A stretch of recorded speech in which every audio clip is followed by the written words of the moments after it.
ओम श्री गंगाई नाथाय नमः। जय श्री गुरुदेव, जय श्री दादा गुरुदेव। आप सबका बहुत बहुत स्वागत है आज के सत्संग में। मेरा नाम राजशिव है और राजशिव, बहुत लोग गलत ही नाम प्रोनाउंस करते हैं मेरा।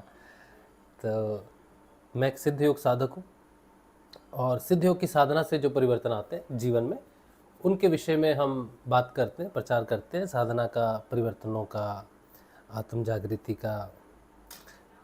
तो आजकल जो है हम श्रीमद् भागवत का अध्ययन कर रहे हैं और लगभग कंप्लीशन की तरफ है। तो शुरू करेंगे हम श्रीमद् भागवत का अध्ययन। उसके बाद कोई प्रश्न आपका रहा साधना से संबंधित तो फिर हम अध्ययन के बाद लेंगे, ठीक है? चलिए, तो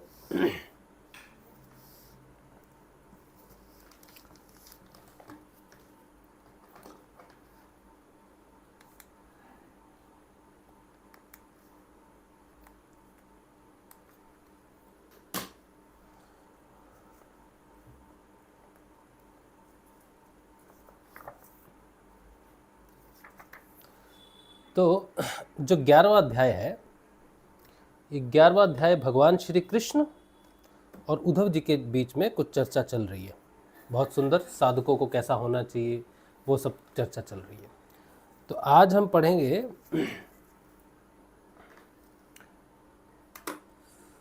22वां अध्याय एकादश स्कंद का, ठीक है? चलिए शुरू करते हैं। जय श्री गुरुदेव, जय श्रीमद् भागवत। आप सबको भी नमस्कार है। तो हम पढ़ रहे हैं श्रीमद् भागवत शुक सुधा सागर एकादश स्कंध और 22वां अध्याय।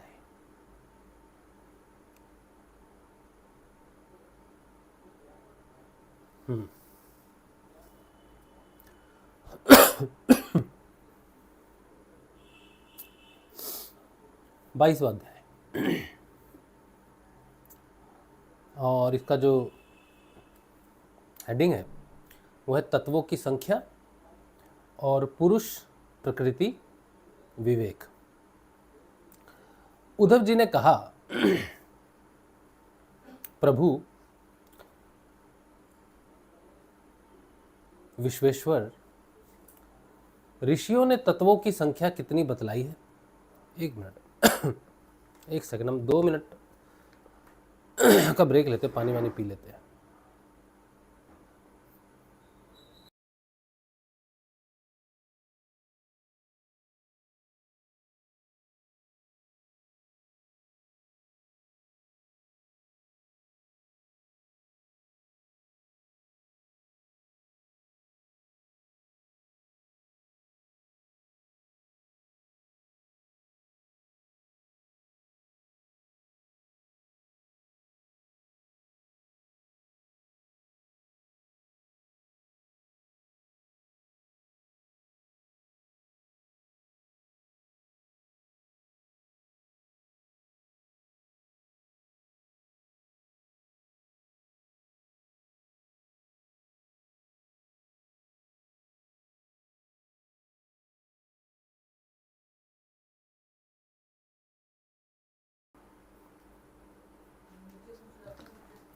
ठीक है, चलिए। तो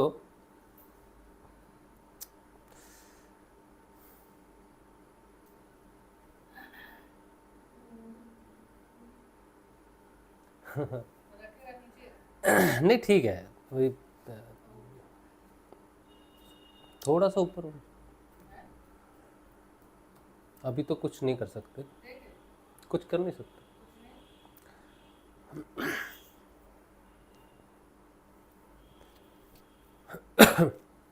गला नीचे झुकाते हैं ना तो फिर वो प्रेशर,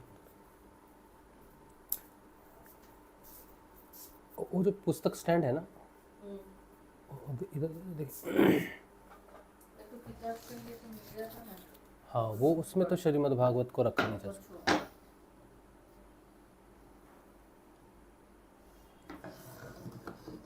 इसमें रखा जाएगा, इसमें रखा जाएगा, इसमें।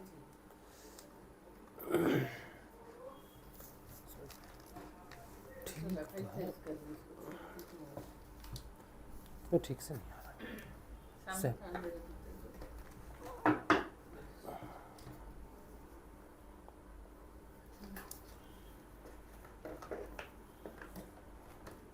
असल में इसका एक तो लोड ज़्यादा हो गया। चलिए ठीक है। तो बहुत नीचे गर्दन झुकानी पड़ती है ना, तो इसीलिए खांसी होती है। यहाँ पे कुछ रखने के लिए ये पुस्तक है ना, हाँ बस ठीक है। चलिए तो वैसे धार लेके थकावट का ना लगे। हाँ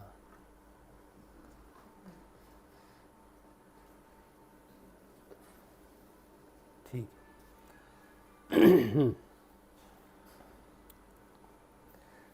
चलिए, आपको दर्शन भी हो रहे हैं ना श्रीमद् भागवत के, बहुत अच्छी बात है।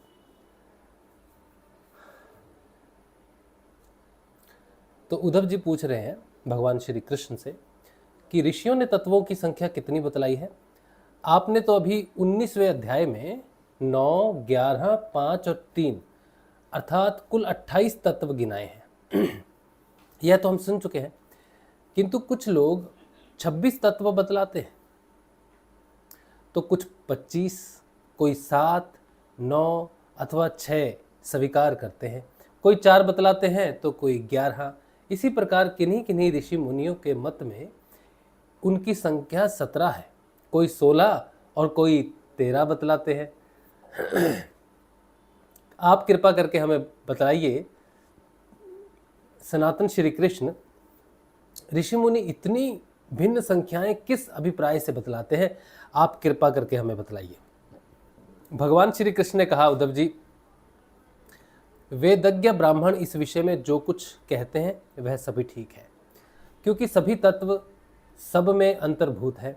मेरी माया को स्वीकार करके क्या कहना असंभव है? जैसे तुम कहते हो वह ठीक नहीं, जो मैं कहता हूं वही यथार्थ है। इस प्रकार जगत के कारण के संबंध में विवाद इसलिए होता है कि मेरी शक्तियों यानी कि सत्व रज आदि गुणों और उनकी वृत्तियों का रहस्य लोग समझ नहीं पाते, इसलिए वे अपनी अपनी मनोवृत्ति पर ही आग्रह कर बैठते हैं। सत्वादि गुणों के क्षोभ से ही यह विविध कल्पना रूप प्रपंच, जो वस्तु नहीं केवल नाम है, उठ खड़ा हुआ है। यही वाद विवाद करने वालों के विवाद का विषय है। जब इंद्रियां अपने वश में हो जाती हैं तथा चित्त शांत हो जाता है, तब यह प्रपंच भी निवृत्त हो जाता है और इसकी निवृत्ति के साथ ही सारे वाद विवाद भी मिट जाते हैं। पुरुष शिरोमणे तत्वों का एक दूसरे में अनुप्रवेश है, इसलिए वक्ता तत्वों की जितनी संख्या बतलाना चाहता है उसके अनुसार कारण को कार्य में अथवा कार्य को कारण में मिलाकर अपनी इच्छित संख्या सिद्ध कर लेता है। ऐसा देखा जाता है कि एक ही तत्व में बहुत से दूसरे तत्वों का अंतर्भाव हो गया है। इसका कोई बंधन नहीं है कि इसका किसमें अंतर्भाव हो। कभी घट पट आदि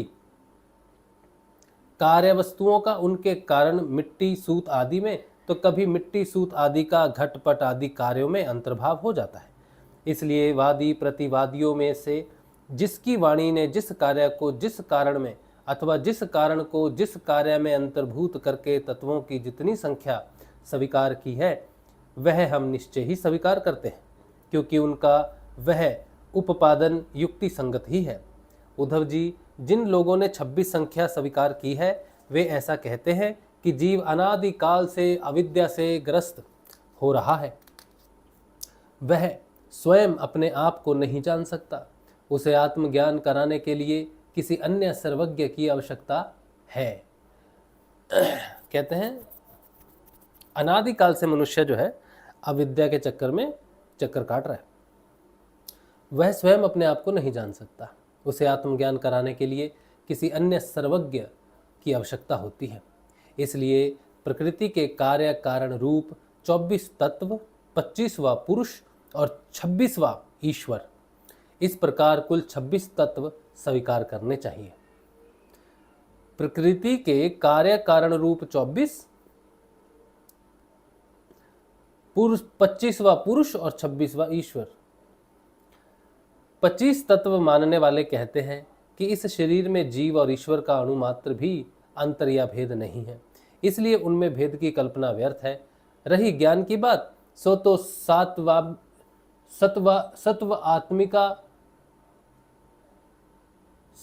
आत्मिका प्रकृति का गुण है। तीनों गुणों की साम्यावस्था ही प्रकृति है। बहुत सुंदर बात कही भगवान ने, बहुत सुंदर बात कही भगवान ने। जब तीनों गुण साम्यावस्था में हो जाते हैं, बैलेंस हो जाते हैं, तब उसका नाम प्रकृति है। इसलिए सत्व रज और आदि गुण आत्मा के नहीं, प्रकृति के ही हैं। इन्हीं के द्वारा जगत की स्थिति, उत्पत्ति और प्रलय हुआ करते हैं। इसलिए ज्ञान आत्मा का गुण नहीं है, प्रकृति का ही गुण सिद्ध होता है। इस प्रसंग में सत्व गुण ही ज्ञान है, रजोगुण ही कर्म है और तमोगुण ही अज्ञान कहा गया है। और गुणों में क्षोभ उत्पन्न करने वाला ईश्वर ही काल है और सूत्र अर्थात महतत्व ही स्वभाव है। इसलिए 25 और 26 तत्वों की दोनों ही संख्या युक्ति संगत है। उद्धव जी, यदि तीनों गुणों को प्रकृति से अलग मान लिया जाए, जैसे कि उनकी उत्पत्ति और प्रलय को देखते हुए मानना चाहिए, तो तत्वों की संख्या स्वयं ही 28 हो जाती है। उन तीनों के अतिरिक्त 25 ये हैं। कौन कौन से? पुरुष,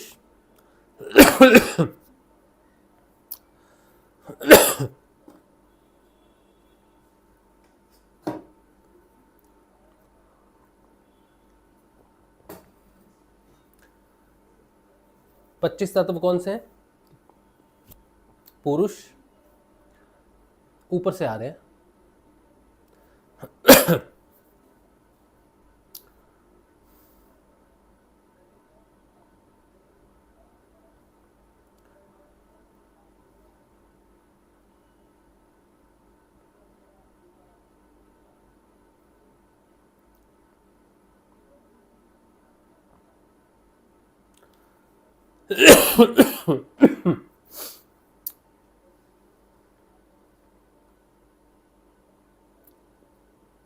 एक मिनट, ब्रेक ले लेते।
ये बड़ा अद्भुत संयोग है कि जैसे ही मैं श्रीमद् भागवत का अध्ययन शुरू करता हूँ, तो अभी अंत के समय में उतना खुजली अपने आप, खांसी अपने आप आ जाती है। चलिए, पंखा थोड़ा तेज किया है हमने, उम्मीद है कि आवाज़ ठीक साफ़ी आ रही होगी।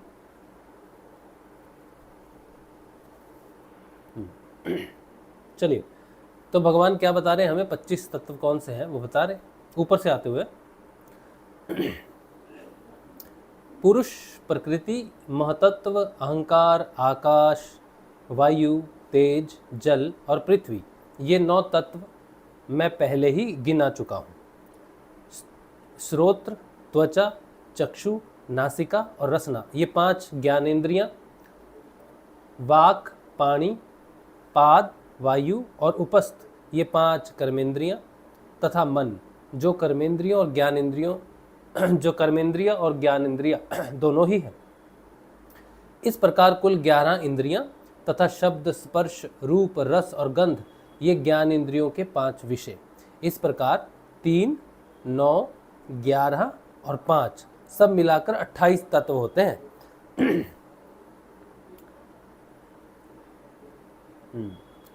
कर्मेंद्रियों के द्वारा होने वाले 5 कर्म, चलना, बोलना, मल त्यागना, पेशाब करना और काम करना, इनके द्वारा तत्वों की संख्या नहीं बढ़ती। इन्हें कर्म इंद्रिया स्वरूप ही मानना चाहिए। सृष्टि के आरंभ में कार्य यानी 11 इंद्रियों और पंचभूत और कारण महतत्वादि के रूप में प्रकृति ही रहती है। सृष्टि के आरंभ में कार्य और कारण के रूप में प्रकृति ही रहती है। वही सतवगुण, रजोगुण और तमोगुण की सहायता से जगत की स्थिति, उत्पत्ति और संहार संबंधी अवस्थाएं धारण करती है। अव्यक्त पुरुष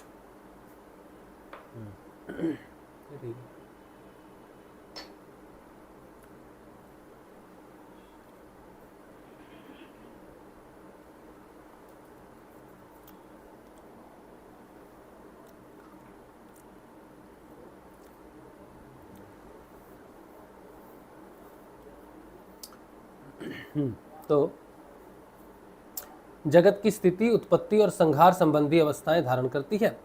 किसकी सहायता से? सतोगुण, रजोगुण, तमोगुण। अव्यक्त पुरुष तो प्रकृति और उसकी अवस्थाओं का केवल साक्षी मात्र बना रहता है। महतत्व आदि कारण धातुएं विकार को प्राप्त होते हुए पुरुष के ईक्षण से शक्ति प्राप्त करके परस्पर मिल जाते हैं और प्रकृति का आश्रय लेकर उसी के बल से ब्रह्मांड की सृष्टि करते हैं। ये बात शुरू से ही मद्भागवत में बताई चली आ रही है कि सृष्टि की रचना कैसे हुई है। भगवान वही बात बता रहे कि सृष्टि की रचना कैसे हुई है। जो प्रकृति की जो समावस्था होती है उसमें सतोगुण, रजोगुण, तमोगुण समान होते हैं, लेकिन अहंकार प्रकट होता है, ईश्वर से ही प्रकट होता है, ईश्वरी प्रकट करता है और पहले सत्व गुण को विकृत करता है तो सूक्ष्म अंतकरण की सृष्टि होती है। फिर वो रजोगुण को विकृत करता है तो विषय मात्र की, विषयों की रचना होती है, तन्मात्राओं की। फिर उसके बाद जब तमोगुण को विकृत करता है तब पंचभूत की सृष्टि होती है स्थूल रूप में।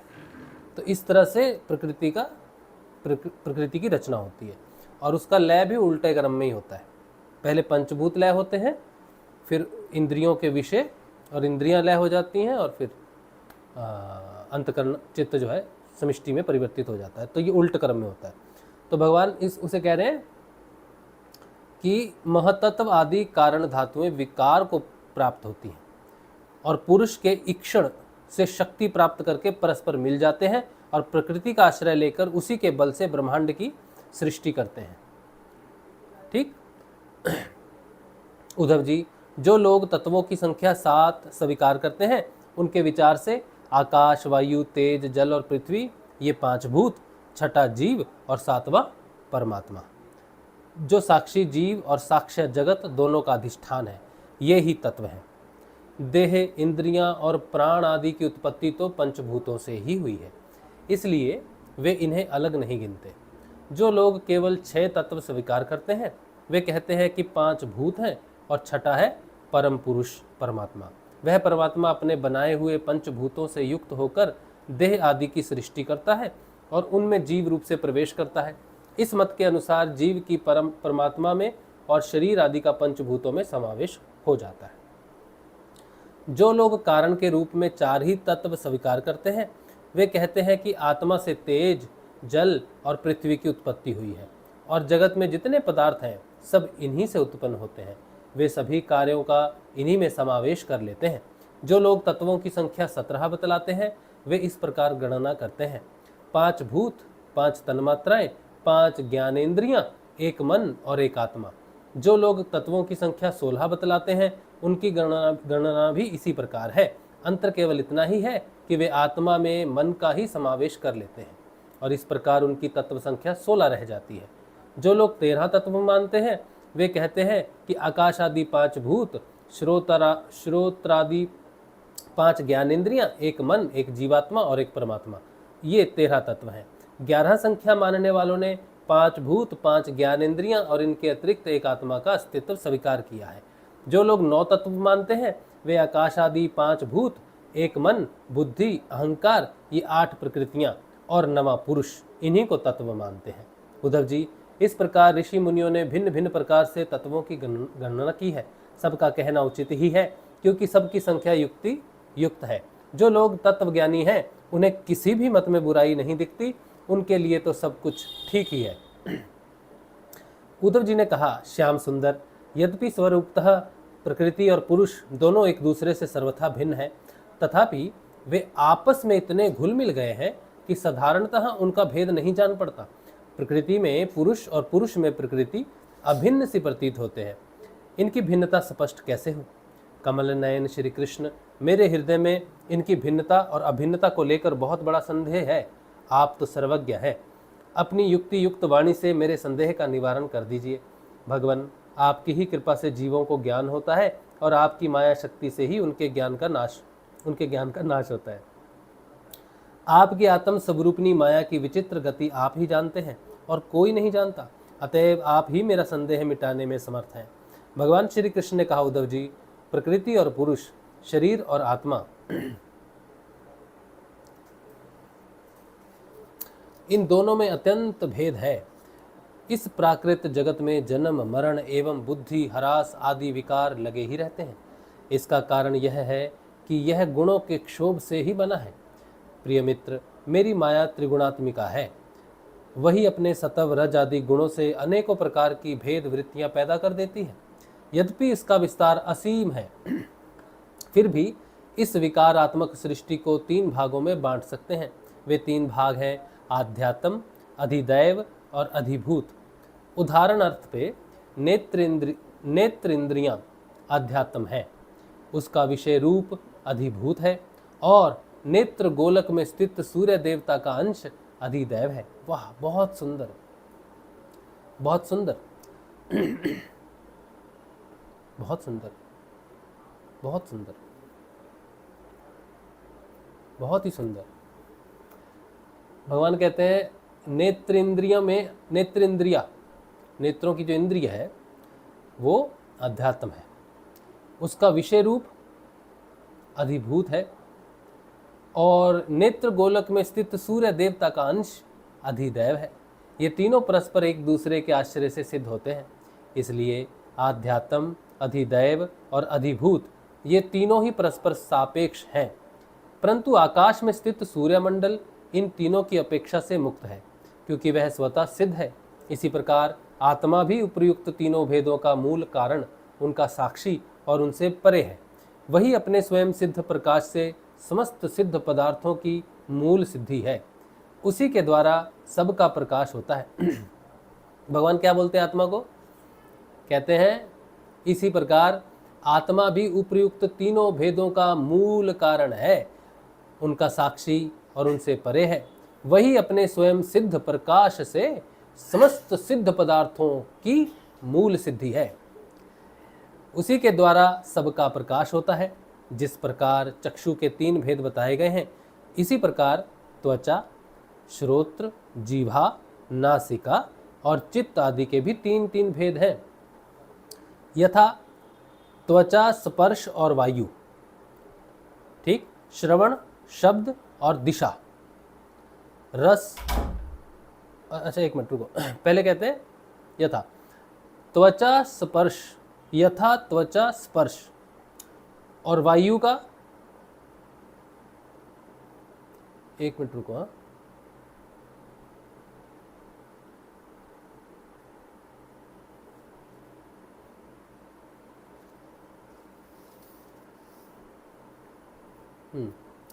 त्वचा,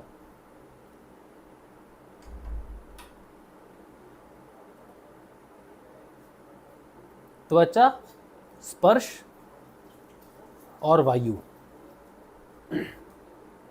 फिर श्रवण, शब्द और दिशा, फिर जिह्वा, रस और वरुण, फिर नासिका, गंध और अश्विनी कुमार, फिर चित्त, चिंतन का विषय और वासुदेव, फिर मन, मन का विषय और चंद्रमा, फिर अहंकार, अहंकार का विषय और रुद्र, फिर बुद्धि, समझने का विषय और ब्रह्मा, इन सभी त्रिविध तत्वों से आत्मा का कोई संबंध नहीं है।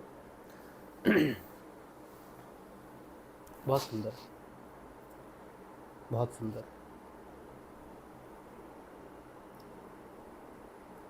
इंद्रिया, तन्मात्रा और उसका देव।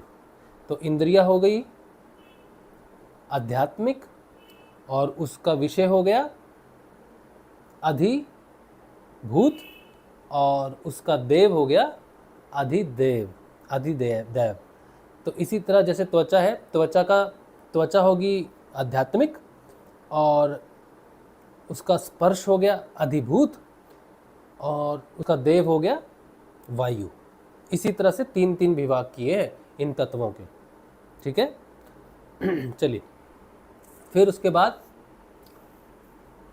प्रकृति से महतत्व बनता है और महतत्व से अहंकार। इस प्रकार यह अहंकार गुणों के क्षोभ से उत्पन्न हुआ प्रकृति का ही एक विकार है। वो प्रकृति का विकार है अहंकार। जैसे एक जगह पे पीछे आया था कि पुरुष से ही उत्पन्न होके वो प्रकृति को विकृत करता है, लेकिन यहाँ पर आ रहा है कि तीनों जब समभाव में होते हैं, तीनों गुण, तो अब प्रकृति से ही अहंकार उत्पन्न होता है। कैसे होता है? द्वैतवाद प्रकट होता है। द्वैतवाद प्रकट, द्वैतवाद से अहंकार प्रकट होता है कि प्रकृति तत्व अलग है और पुरुष तत्व अलग है। बस ये अलग होना ही अहंकार को जन्म दे देता है प्रकृति से, और फिर वो प्रकृति के तीनों गुण को विकृत कर देता है, जिससे सृष्टि रचना हो जाती है। फिर तो भिन्नता ही भिन्नता है। इसीलिए अद्वैतवाद बोला जाता है। अद्वैतवाद ही है जो अहंकार को नष्ट करता है। द्वैतवाद मतलब अहंकार, अद्वैत अहंकार का यानी कि नाश हो गया।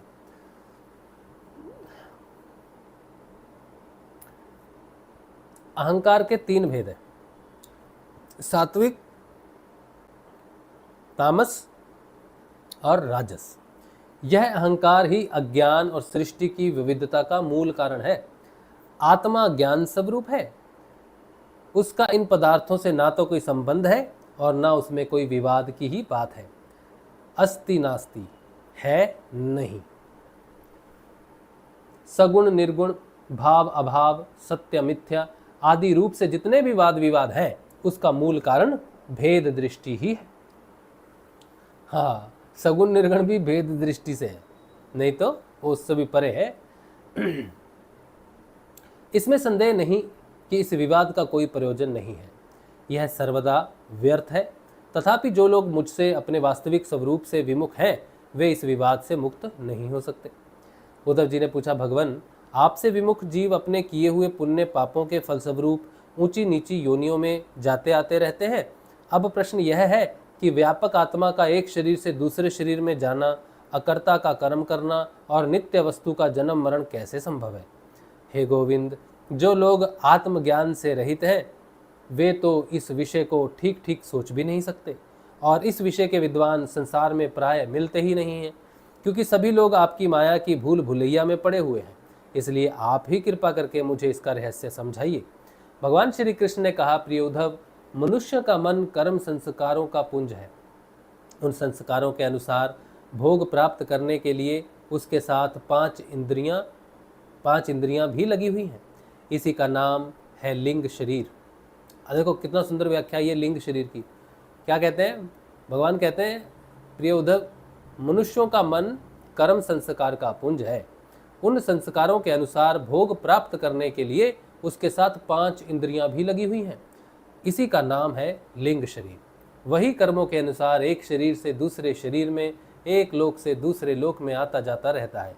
आत्मा इस लिंग शरीर से सर्वथा पृथक है, अलग है, उसका जाना आना नहीं होता। परंतु जब वह अपने को लिंग शरीर ही समझ बैठता है, उसी में अहंकार कर लेता है, तब उसे भी अपना जाना आना प्रतीत होने लगता है। मन कर्मों के अधीन है, वह देखे हुए या सुने हुए विषयों का चिंतन करने लगता है और क्षण भर में ही उनमें तदाकर हो जाता है तथा उन्हीं पूर्व चिंतित विषयों में लीन हो जाता है। धीरे धीरे उसकी स्मृति पूर्वापर का अनुसंधान भी नष्ट हो जाता है। उन देवादि शरीरों में उसका इतना अभिनिवेश, इतनी तल्लीनता हो जाती है कि जीव को अपने पूर्व शरीर का स्मरण ही नहीं रहता। किसी भी कारण से शरीर को सर्वथा भूल जाना ही मृत्यु है। ओहो, उदार उद्धव, जब यह जीव किसी भी शरीर को अभेद भाव से मैं के रूप में स्वीकार कर लेता है तब उसे ही जन्म कहते हैं। ठीक वैसे ही जैसे स्वप्नकालीन और मनोरथकालीन शरीर में अभिमान करना ही स्वप्न और मनोरथ कहा जाता है। यह वर्तमान देह में स्थित जीव जैसे पूर्व देह का स्मरण नहीं करता, वैसे ही स्वप्न या मनोरथ में स्थित जीव भी पहले के स्वप्न और मनोरथ को स्मरण नहीं करता। प्रत्युत उस वर्तमान स्वप्न और मनोरथ में पूर्व सिद्ध होने पर भी अपने को नवीन सा ही समझता है। इंद्रियों के आश्रय मन या शरीर की सृष्टि से आत्म वस्तु में यह उत्तम मध्यम और अधम की त्रिविधता भासती है। उसमें अभिमान करने से ही आत्मा बाह्य और आभ्यंतर भेदों का हेतु मालूम पड़ने लगता है। जैसे दुष्ट पुत्र को उत्पन्न करने वाला पिता पुत्र के शत्रु मित्र आदि के लिए भेद का हेतु हो जाता है। प्यारे उद्धव, काल की गति सूक्ष्म है, उसे साधारणता देखा नहीं जा सकता। उसके द्वारा प्रतिक्षण ही शरीरों की उत्पत्ति और नाश होते रहते हैं। सूक्ष्म होने के कारण ही प्रतिक्षण होने वाले जन्म मरण नहीं दिख पड़ते। एक बड़ी सुंदर बात मुझे याद आई। भगवान एक जगह पे देखो जन्म और मृत्यु के बारे में क्या कहते हैं कि किसे मृत्यु कहते हैं और किसे जन्म कहते हैं। मृत्यु वो है जब मनुष्य अपने पूर्व शरीर को छोड़ देता है, भूल जाता है और नए शरीर में वो पुराना शरीर जैसे ही भूल गया वो उसकी मृत्यु हो गई। जैसे कहते हैं उदार उद्धव, जब यह जीव किसी भी शरीर को अभेद भाव से, एक मिनट ऊपर है, उन देवादि शरीरों में इसका इतना अभिनिवेश, इतनी तल्लीनता हो जाती है कि जीवों को अपने पूर्व शरीर का स्मरण ही नहीं रहता। किसी भी कारण से शरीर को सर्वथा भूल जाना ही मृत्यु है। किसी भी कारण से अगर शरीर को भूल गया तो वह मृत्यु है। और नए शरीर में जब आ जाता है, मेढक में आ गया, हिरण में आ गया, पुरुष में आ गया, स्त्री में आ गया, तो वो कहता है कि मैं स्त्री हूँ, मैं पुरुष हूँ। उस शरीर में मैं भाव आ जाना ही जन्म है। समझे? एक बार क्या हुआ कि बाबा श्री गंगाईनाथ जी को किसी ने पूछा कि बाबा आपकी उम्र कितनी है? हमारे दादा गुरुदेव, ठीक है, जो दाढ़ी वाले हैं ना, आपने फोटो देखी होगी हमारे गुरुदेव जी की, गुरुदेव श्री रामलाल जी स्याग, और उनके साथ एक दाढ़ी वाले बाबा रहते हैं, फोटो में साथ ही रहते हैं उनके बाईं तरफ। उनका नाम है बाबा श्री गंगाईनाथ जी। वो योगी है और वो शिव अवतार है, वो हमारे दादा गुरुदेव है। तो उन्हें किसी ने पूछा कि मैं फोटो अच्छा ठीक,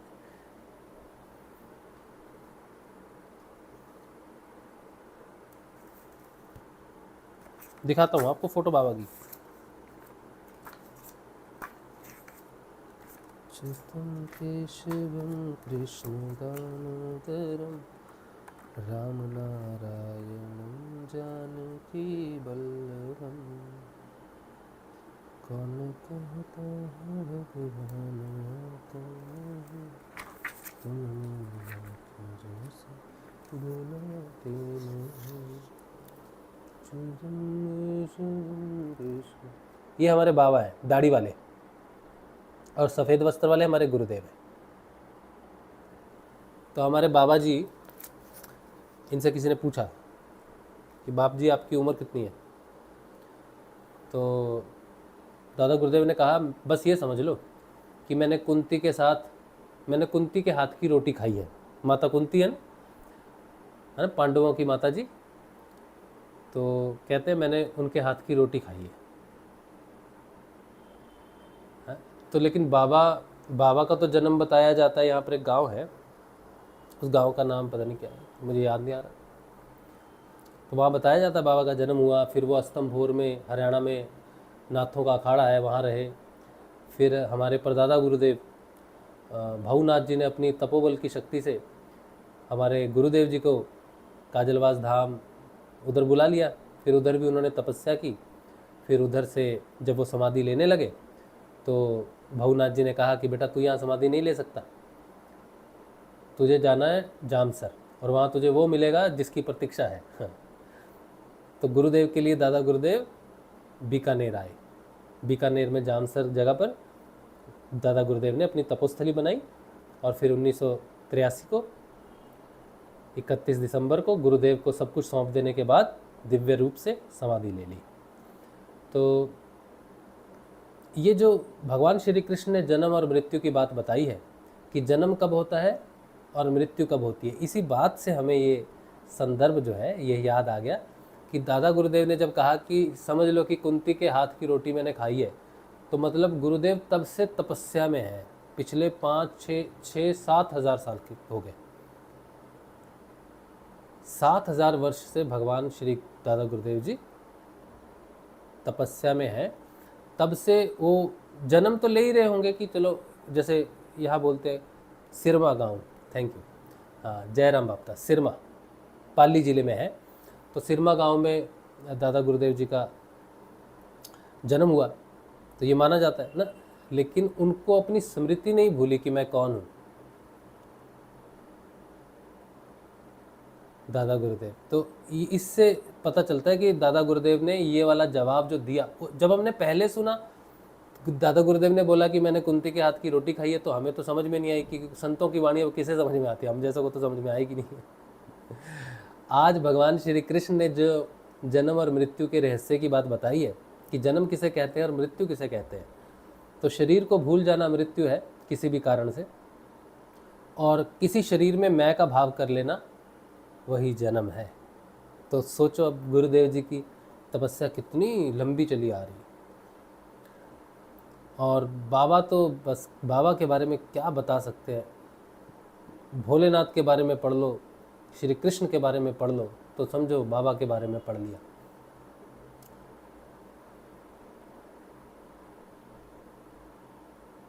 बाबा की बड़ी कृपा है कि हमारे पास बाबा की फ़ोटो है। आवाज़ वाला तो कोई हमारे पास ऐसा कुछ अभी तक तो हमने नहीं सुना कि हमारे दादा गुरुदेव जी की कोई आवाज़ की कोई रिकॉर्डिंग हुई हो, क्योंकि 1983 तक तो बाबा थे और तब तो रिकॉर्डिंग होती थी।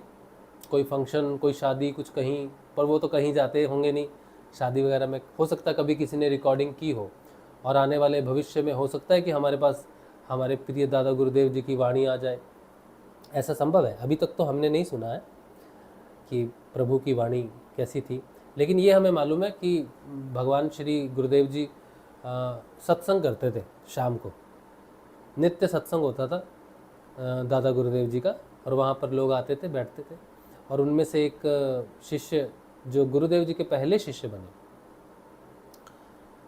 तो वो जब पहुँचे दादा गुरुदेव जी के पास, बहुत पहले की बात, तो उन्होंने दादा गुरुदेव जी से कहा कि आप हमें दीक्षा दो, क्योंकि वो सत्संग में जाते थे, काम वगैरह करते थे, उनकी नौकरी थी। 1955 से ये बात चली आई।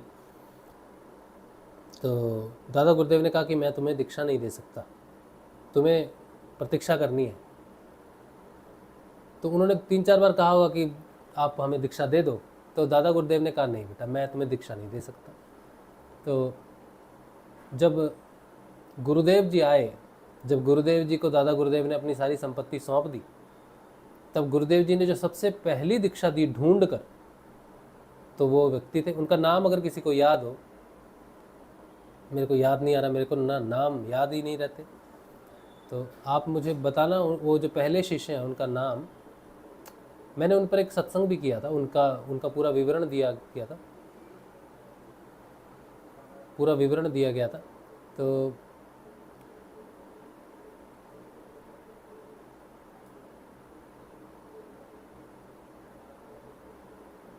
मुझे याद नहीं आ रहा, आप लिख देना नाम, जो पहले शिष्य हुए गुरुदेव जी के। तो गुरुदेव ने जब दीक्षा देनी शुरू की, सारे टेस्ट वगैरह कर लिए, तो पहली दीक्षा राधे श्याम जी गौड़, हाँ जयराम बाप्ता भाई, धन्यवाद, राधे श्याम जी गौड़ उनका नाम। और वो पहले हाँ राधे श्याम जी, हाँ शुभम, थैंक यू। गुरुदेव ने उनको ढूंढ के कहा कि भाई आपके लिए एक आदेश है, हमें आपको दीक्षा देनी है। तो दादा गुरुदेव ने सबसे पहली दीक्षा जो गुरु दादा हमारे गुरुदेव जी से दिलवाई वो राधे श्याम गौड़ जी को दिलवाई। वो पहले दीक्षित शिष्य हैं हमारे गुरुदेव जी के। ठीक है, अच्छा चलिए, तो ये था। आगे पढ़ते हैं, आगे है। फिर भगवान आगे भी जन्म और मृत्यु के बारे में बोलते हैं। कहते हैं जैसे काल के प्रभाव से दिए की लौ नदियों के प्रवाह अथवा वृक्ष के फलों की विशेष विशेष अवस्थाएं बदलती रहती हैं, वैसे ही समस्त प्राणियों के शरीरों की आयु, अवस्था आदि भी बदलती रहती है। जैसे यह उन्हीं ज्योतिषियों का वही दीपक है, प्रवाह का यह वही जल है, ऐसा समझना चाहिए। बहुत सुंदर बात है। कहते हैं जैसे काल के प्रभाव से दिए की लौ नदियों के प्रवाह अथवा वृक्षों के फलों की विशेष विशेष अवस्थाएं बदलती रहती हैं। जैसे अभी आम का पेड़ चल रहा है तो नए पत्ते आ रहे हैं, फिर फूल फला जाएगा, है ना, आम का सीजन आने वाला ना, तो बदलता रहता है ना अवस्थाएं। वैसे ही समस्त प्राणियों के शरीरों की आयु, अवस्था आदि भी बदलती रहती है। जैसे यह उन्हीं ज्योतियों का वही दीपक है, प्रवाह का यह वही जल है, ऐसा समझना और कहना मिथ्या है। वैसे ही विषय चिंतन में व्यर्थ आयु बिताने वाले अविवेकी पुरुषों का ऐसा कहना और समझना कि यह वही पुरुष है, सर्वथा मिथ्या है। यद्यपि वह भ्रांत पुरुष भी अपने कर्मों के बीज द्वारा न पैदा होता है और ना तो मरता ही है, वह भी अजन्मा और अमर ही है, फिर भी भ्रांति से वह उत्पन्न होता है और मरता सा भी है। जैसे कि काष्ठ से युक्त अग्नि पैदा होता और नष्ट होता दिखाई पड़ता है, भगवान क्या कह रहे हैं कि कोई भी पुरुष ना तो पैदा होता है ना मरता है, कि ये वही पुरुष है, पिछले जन्म में था। जैसे बुद्ध ने देखे ना अपने 300 जन्म देखे कि 300 जन्मों में ये थे, वो थे, ऐसे थे। तो भगवान कहते हैं कि ये वर्ष पुरुष वो है, ये कहना ठीक नहीं है, ऐसी मति रखना ठीक नहीं है, क्योंकि वो कभी भी जन्मता नहीं, मरता नहीं, वो तो अजन्मा है। पुरुष को भगवान कह रहे वो तो अजन्मा है, वो तो कबर पड़ रहा है, उठ रहा है, कबर पड़ रहा है, उठ रहा है। वो जन्म मृत्यु तो सिर्फ उसकी भूल जाने की वृत्ति है या मैं में फंस जाने की वृत्ति है, उससे उसका जन्म मृत्यु नहीं मानना चाहिए। वो अमर है, अजन्मा है। फिर कहते हैं उद्धव जी, गर्भाधान, गर्भ वृद्धि, जन्म, बाल्यावस्था, कुमारावस्था, जवानी, अधेड़ अवस्था, बूढ़ापा और मृत्यु, ये 9 अवस्थाएं शरीर की ही हैं। परंतु वह अज्ञानवश गुणों के संग से इन्हें अपना मानकर भटकने लगता है और कभी कभी विवेक हो जाने पर इन्हें छोड़ भी देता है। पिता को पुत्र के जन्म से और पुत्र को पिता की मृत्यु से अपने अपने जन्म मरण का अनुमान कर लेना चाहिए। जन्म मृत्यु से युक्त देहों का दृष्टा जन्म और मृत्यु से युक्त शरीर नहीं है। जैसे जौ, गेहूं आदि की फसल बोने पर उग जाती है और पक जाने पर काट दी जाती है, किंतु जो पुरुष उनके उगने और काटने का जानने वाला साक्षी है, वह उनसे सर्वथा पृथक है। बहुत सुंदर बात है, बहुत सुंदर बात भगवान ने कही है कि कहते हैं जन्म मृत्यु से युक्त देहों का दृष्टा, जो दृष्टा है, जो देख रहा है कि ये पैदा हुआ, ये मर गया, ये पैदा हो गया, ये मर गया, जो देख रहा है इतने जन्मों में ये पैदा हो रहा है, जो दृष्टा है। जैसे ये फसल उगी, ये काट ली पहले सीजन में, दूसरे सीजन में वही फसल उगी, ये काट ली, फिर तीसरे सीजन में। तो किसान देखता है ना कि 10 सीजन हो गए भाई, पहले वाले में आलू उगाए, दूसरे वाले में ये उगाया, तीसरे वाले में वो, चौथे में वो, पांचवें में फिर आलू, ऐसे से। तो किसान देखता है ना भाई, मैं इतने साल से कृषि कर रहा हूँ और हर साल 3 फसलें करता हूँ, अलग अलग करता हूँ, है ना। तो किसान दृष्टा है और जो उग रहा है, कट रहा है, वो फसल है। इसी तरह से जो शरीर है, जो जन्म रहा है, मर रहा है, और जो शरीर जो देख रहा है कि ये शरीर जन्मा, ये मर गया, ये शरीर जन्मा, ये मर गया, वो दृष्टा है। जो जन्म मृत्यु को होते हुए देख रहा है, वो दृष्टा है। कहते हैं जैसे जो गेहूं आदि की फसल बोने पर उग जाती है और पक जाने पर काट दी जाती है, किंतु जो पुरुष उनके उगने और काटने का जानने वाला है, साक्षी है, वह उनसे सर्वथा पृथक है, अलग है। वैसे ही जो शरीर और उसकी अवस्थाओं का साक्षी है, वह शरीर से सर्वथा पृथक है। गुरुजी कहते हैं गुरु शरीर नहीं है, कहते ना गुरु जी,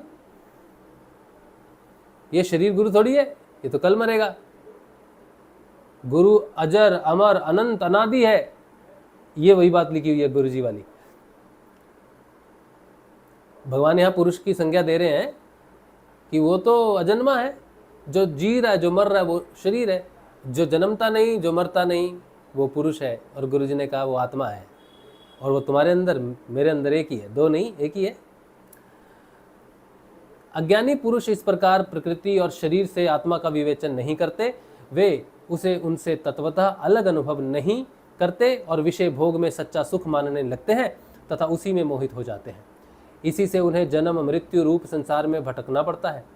जब अविवेकी जीव अपने कर्मों के अनुसार जन्म मृत्यु के चक्कर में भटकने लगता है, तब सात्विक कर्मों की आसक्ति से वह ऋषि लोक और देवलोक में, राजसिक कर्मों की आसक्ति से मनुष्य और असुर योनियों में तथा तामसी कर्मों की आसक्ति से भूत प्रेत एवं पशु पक्षी आदि योनियों में जाता है। जब मनुष्य किसी को नाचते गाते देखता है, तब वह स्वयं भी उसका अनुकरण करने तान तोड़ने लगता है। वैसे ही जब जीव बुद्धि के गुणों को देखता है, तब स्वयं निष्क्रिय होने पर भी उसका अनुकरण करने के लिए बाध्य हो जाता है। जैसे नदी तालाब आदि के जल के हिलने या चंचल होने पर उसमें प्रतिबिंबित तट के वृक्ष भी उसके साथ हिलते डोलते से जान पड़ते हैं, जैसे घुमाए जाने वाले नेत्र के साथ साथ पृथ्वी भी घूमती हुई दिखाई देती है। जैसे मन के द्वारा सोचे गए तथा स्वप्न में देखे गए भोग पदार्थ सर्वथा अलीक ही होते हैं, वैसे ही हे दाशाहर, क्या बोलते हैं, वैसे ही हे दशारह, दशारह किसको बोल रहे हैं, उद्धव जी को बोल रहे हैं। हे दशारह, आत्मा का विषय अनुभव रूप संसार भी सर्वथा असत्य है। आत्मा तो नित्य शुद्ध बुद्ध मुक्त स्वभाव ही है। विषयों के सत्य न होने पर भी जो जीव विषयों का ही चिंतन करता रहता है, उसका यह जन्म मृत्यु रूप संसार चक्र कभी निवृत्त नहीं होता। जैसे स्वप्न में प्राप्त अनर्थ परंपरा आगे बिना निवृत्त नहीं होती। क्या कहते हैं, जैसे स्वप्न में प्राप्त अनर्थ परंपरा जागे बिना निवृत्त नहीं होती। मतलब कोई सपने में आप कोई अनिष्ट देख रहे हो, अरे हे क्या हो गया, जब जाग जाते हो तो अनिष्ट खत्म हो जाता है। तो जगने पर ही स्वप्न का पता चलता है, अरे ये तो स्वप्न था भाई, है। तो इसी तरह से आत्मा जो नित्य शुद्ध बुद्ध मुक्त स्वभाव ही है, विषयों के सत्य न होने पर भी जो जीव विषयों का चिंतन करता रहता है, उसका यह जन्म मृत्यु रूप संसार चक्र कभी निवृत्त नहीं होता। जैसे स्वप्न में प्राप्त अनर्थ परंपरा जागे बिना नहीं निवृत्त होती। तो वो जागता नहीं बेचारा और कभी निवृत्त होता नहीं, सोया हुआ है। वो जो विषय आसक्त है वो सोया हुआ है। जब जग जाएगा, आत्म जागृति हो जाएगी, तो जान जाएगा कि ये दिख रहा है जो संसार है ये सब तो भाई बड़ा मुश्किल है। गुरु जी के जीवन में एक पल आया। गुरु जी एक बार ध्यान कर रहे थे। ध्यान करते करते क्या देखते हैं कि दो रूम है। एक रूम में वो स्वयं बैठे हैं और दूसरे रूम के बीच में एक पर्दा लटक रहा है, गुलाबी कलर का एक मतलब रेशमी चमकीला सा कपड़ा एक लटक रहा है, बड़ा हिल रहा है पर्दे की तरह, और पर्दा वो गिरने ही वाला है, बस अटका ही हुआ है। तो गुरु जी देख रहे उधर से उस कमरे में क्या है। तो एक आवाज़ सुनाई दी गुरुदेव जी को कि क्या चाहता है कि ये पर्दा हट जाए। तो गुरु जी ने कहा हाँ हट जाए। तो पर्दा हट गया और गुरु जी के अंदर जो भाव प्रकट हुआ वो निवृत्ति का भाव प्रकट हो गया। सारी माया लुप्त हो गई। गुरु जी माया से ऊपर हो गए, मतलब एक पुरुष स्वरूप में, मतलब एक आत्म स्वरूप में उनकी चेतना प्रकट हो गई उसी समय। तो वो आवाज़ आई, अब जान गया कि पर्दे के हटने से क्या होता है। तो गुरुदेव ने कहा हाँ यही तो चाहिए, यही तो चाहिए, इसी के लिए तो इतनी साधना है, इतना सब कुछ है, और यही तो मनुष्य चाहता है कि कब इन झंझटों से पीछा छूटे और कब हम अपने लोक को पधारे जाके। तो फिर वो आवाज़ आई, बोले नहीं, ये अभी तुम्हारा जीवन जो है, तुम्हारे जीवन में तुम्हारी पत्नी है, बच्चे छोटे हैं, तुम्हारी माँ है, अभी अगर ये पर्दा हट गया तो तुम तो निकल लोगे, है? तुम तो ध्यान के माध्यम से निकल जाते ना ब्रह्मरंध्र से। तुम तो चले जाओगे, ब्रह्म रंध्र से निकल जाओगे, लेकिन तुम्हारे जाने के बाद ये जो तुम्हारी पीछे फैमिली रह जाएगी, तुम तो ग्रस्त हो ना, पीछे फैमिली रह जाएगी, ये रोएंगे, तुम्हें बद्दुआएं देंगे कि छोड़ के चला गया, कैसी साधना की, ये भी कोई साधना है, घर गृहस्थी बर्बाद कर दी, शादी क्यों की थी, बच्चे क्यों पैदा किए थे जब जाना ही था, ऐसे तो बोलेंगे ना पीछे। और क्या ताने देंगे घर वाले, यही तो कहेंगे जब खाने को खाना नहीं है बच्चों के पास, माँ बूढ़ी है, तो ऐसे अध्यात्म को क्या करना जब संसार को इस तरह मटिया मलीत करना, अपनी जिम्मेदारी पूरी करके जाए तो अलग बात। तो वो आवाज़ गुरुदेव जी को आई कि पहले तुम्हारी जिम्मेदारियां पूरी होंगी, तुम्हें जो काम दिया गया है वो पूरा होगा, उसके बाद ही जब सही समय आएगा तुम्हारे जाने का, तब ये पर्दा स्वयं हट जाएगा, अभी इस पर्दे को पड़ा रहने दो। वो पर्दा वापस पड़ गया। कुछ लोग जो साधना में आते हैं ना, सिद्धयोग की साधना में, तो ये प्रश्न करते हैं, अभी कुछ कल परसों की बात है, एक बच्चे ने मुझे ये प्रश्न किया, तो उसने बोला कि शादी वगैरह कर सकते हैं या ये ऐसे, हाँ शादी कर सकते हैं, स्त्री संग कर सकते हैं कि नहीं, कहीं ऐसा तो नहीं होगा कि हम चले जाएं छोड़ छाड़ के, हैं। तो हमने कहा हाँ बेटा क्यों नहीं कर सकते, आप जरूर कर सकते हो, हमारे गुरुदेव भी गृहस्थी, हम भी गृहस्थी, हम भी साधना कर रहे हैं, हम भी उस तरफ बढ़ रहे हैं, साथ में हमारा संसार भी चल रहा है, तो हमें तो कोई दिक्कत नहीं हुई। तो आप निश्चिंत होकर साधना में आओ, जब तक आपका सांसारिक कर्म रहेगा तब तक आप संसार की तरफ रहोगे, और जिस दिन जाने का समय तो वो पर्दा हट जाएगा, साधना पूरी हो गई तो पर्दा हट जाएगा और आप चले जाना। तो बड़ी अच्छी साधना है जिसमें भोग और मोक्ष दोनों प्राप्त होते हैं, तो डरने की बात नहीं, ठीक है।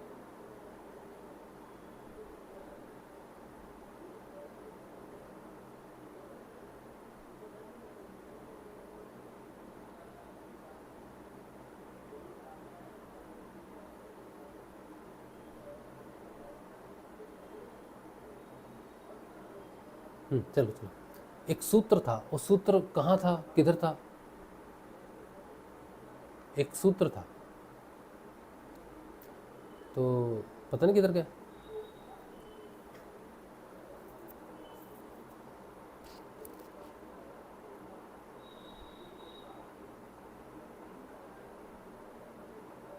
चलो ठीक है। तो प्रिय उद्धव, इसलिए इन दुष्ट कभी तृप्त न होने वाली इंद्रियों से विषयों को मत भोगो। आत्मा के अज्ञान से प्रतीत होने वाला सांसारिक भेदभाव भ्रम मूलक ही है, ऐसा समझो। आत्मा के अज्ञान से प्रतीत होने वाला सांसारिक भेदभाव भ्रम मूलक ही है, ऐसा समझो। असाधु पुरुष गर्दन पकड़कर बाहर निकाल दें, वाणी द्वारा अपमान करें, उपहास करें, निंदा करें, मारें, पीटें, बांधे, आजीविका छीन ले तुम्हारी, ऊपर थूक दें, मूत दें, अथवा तरह तरह से विचलित करें, निष्ठा से डिगाने की चेष्टा करें, उनके किसी भी उपद्रव से शुद्ध नहीं होना चाहिए, क्योंकि वे तो बेचारे अज्ञानी हैं, उन्हें परमार्थ का तो पता ही नहीं है। अतः जो अपने कल्याण का इच्छुक है, उसे सभी कठिनाइयों से अपनी विवेक बुद्धि द्वारा ही, किसी बाह्य साधन से नहीं, अपने को बचा लेना चाहिए। क्या कहते हैं कि बाहरी संसारिक जो है ना, माया में फंसे हुए जो है, वो तुम पर अत्याचार करेंगे, तुम्हें साधना से डिगाएंगे, तुम्हारी गर्दन पकड़कर तुम्हें बेइज्जत करेंगे, बाहर निकाल देंगे सभाओं से, उपहास करेंगे, निंदा करेंगे, तुम्हें मारेंगे, पीटेंगे, बांधेंगे, तुम्हारी आजीविका तक छीन लेंगे, धन छीन लेंगे तुम्हारा, तुम पर थूक सकते हैं, मूत सकते हैं, तुम्हें विचलित करेंगे, तुम्हें डिगाने की कोशिश करेंगे, भगवान से भरोसा तुम्हारा हट जाए वो सारे प्रयास करेंगे। लेकिन प्रिय उद्धव, प्रिय साधक, तुम कभी भी अपने पद से च्युत नहीं होना, क्योंकि ऐसे लोगों को परमार्थ का तो पता ही नहीं। अतः जो अपने कल्याण के इच्छुक है, एक और बात कहते हैं, जो अपने कल्याण के इच्छुक है उसे सभी कठिनाइयों से अपनी विवेक बुद्धि से पार होना चाहिए। बाहर से किसी की सहायता लेके तुम इनसे पार नहीं हो सकते। तुम्हें अपनी विवेक बुद्धि से, अपने अंतर्ज्ञान से तुम्हें स्थिर रहना है, ठीक। किसी बाहरी साधन की जरूरत नहीं है तुमको निर्णय लेने के लिए, अपने को बचा लेना अपनी बुद्धि से। वस्तुतः आत्मदृष्टि ही समस्त विपत्तियों से बचने का एकमात्र साधन है। आत्मदृष्टि, सत्य दृष्टि, संभाव दृष्टि। हाँ, उद्धव जी ने कहा, भगवान आप समस्त वक्ताओं के शिरोमणि हैं, मैं इस दुर्जनों से किए गए तिरस्कार को अपने मन में अत्यंत असहाय समझता हूँ। अतः जैसे मैं इसको समझ सकूँ, आपका उपदेश जीवन में धारण कर सकूँ, वैसे हमें बतलाइए। विश्वात्मन, जो आपके भागवत धर्म के आचरण में प्रेम पूर्वक संलग्न है, जिन्होंने आपके चरण कमलों का ही आश्रय ले लिया है, उन शांत पुरुषों के अतिरिक्त बड़े बड़े विद्वानों के लिए भी दुष्टों के द्वारा किया हुआ तिरस्कार सह लेना अत्यंत कठिन है, क्योंकि प्रकृति अत्यंत बलवती है। आह, वाह वाह वाह। हमें याद आता है हमारा साधना का वो समय जब हमें कितना लोगों ने, अभी जो पुराने हैं वो तो जानते हैं, जो नए हैं तो नहीं जानते। पुराने लोगों ने हमें, लोगों को फ़ोन कर कर के हमें तो निकाल दिया। जामसर बाबा का जो समाधि है जामसर, वहाँ से हमको निकाल दिया। फिर हमें जोधपुर आश्रम से भी निकाल दिया। जोधपुर आश्रम से तो हमें जो निकाला भाई, वो मतलब बस टच ही नहीं किया उन्होंने, बाकी सब कुछ किया। और हमारे साथ अन्य साधक थे 30-35, उनको भी निकाल दिया।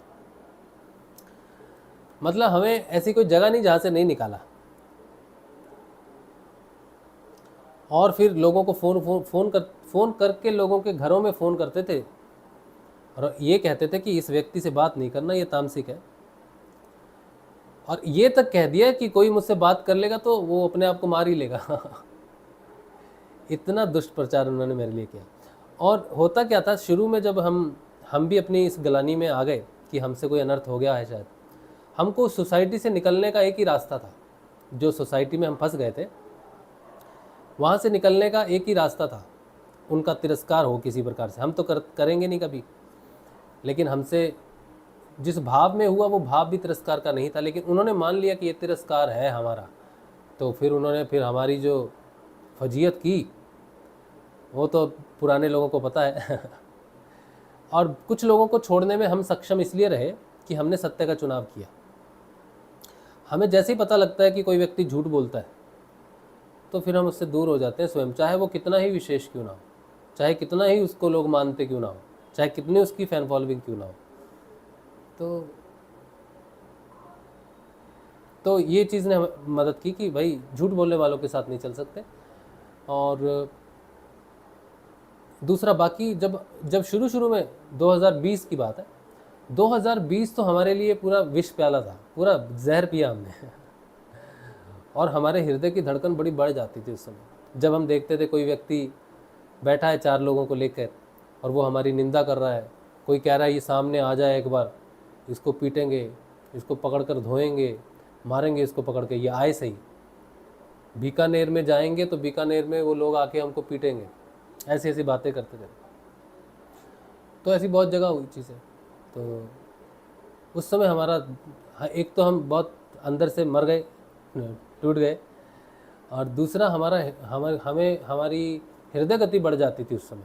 जब कोई निंदा करता था ना, सुन के बड़ा डर लगता था हमको कि ये मेरी निंदा कर रहा है, और मैं सुन भी नहीं पाता था, देख भी नहीं पाता था।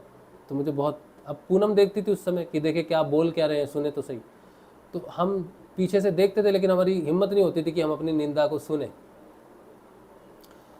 तो बहुत दिल धड़कता था, घबराहट होती थी बहुत ज़्यादा, क्योंकि हम अंदर से जानते थे कि हमने ऐसा कोई काम नहीं किया कि जिसकी वजह से हमें ये मिले, ये रिज़ल्ट हमें मिले। हमने ऐसा, अंदर से हम वैसे व्यक्ति नहीं हैं, और ना ही हम कोई तांत्रिक हैं, किसी पर कोई तामसिक क्रिया करते हैं, किसी का बुरा चाहते हैं, ऐसे भी हम नहीं हैं। फिर भी हमें वैसा ही सामने लाया जा रहा है।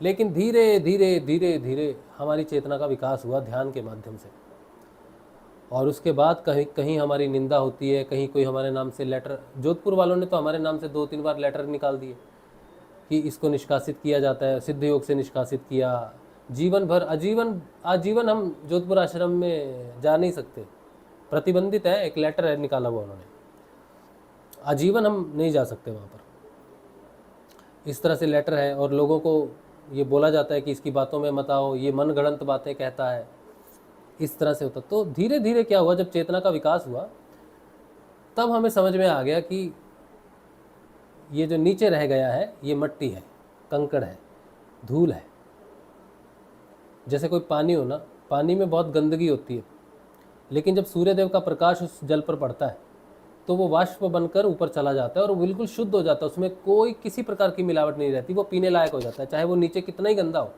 चाहे कोई मल का पानी है, मल का गड्ढा हो, उसमें पानी है, तो सूर्यदेव जब उस पर पड़ते हैं तो वो पानी ऊपर चला जाता है, और वही पानी बारिश बन के जब गिरता है तो लोग उसी पानी को पीते हैं, तो वो वही पानी है जो मल का था।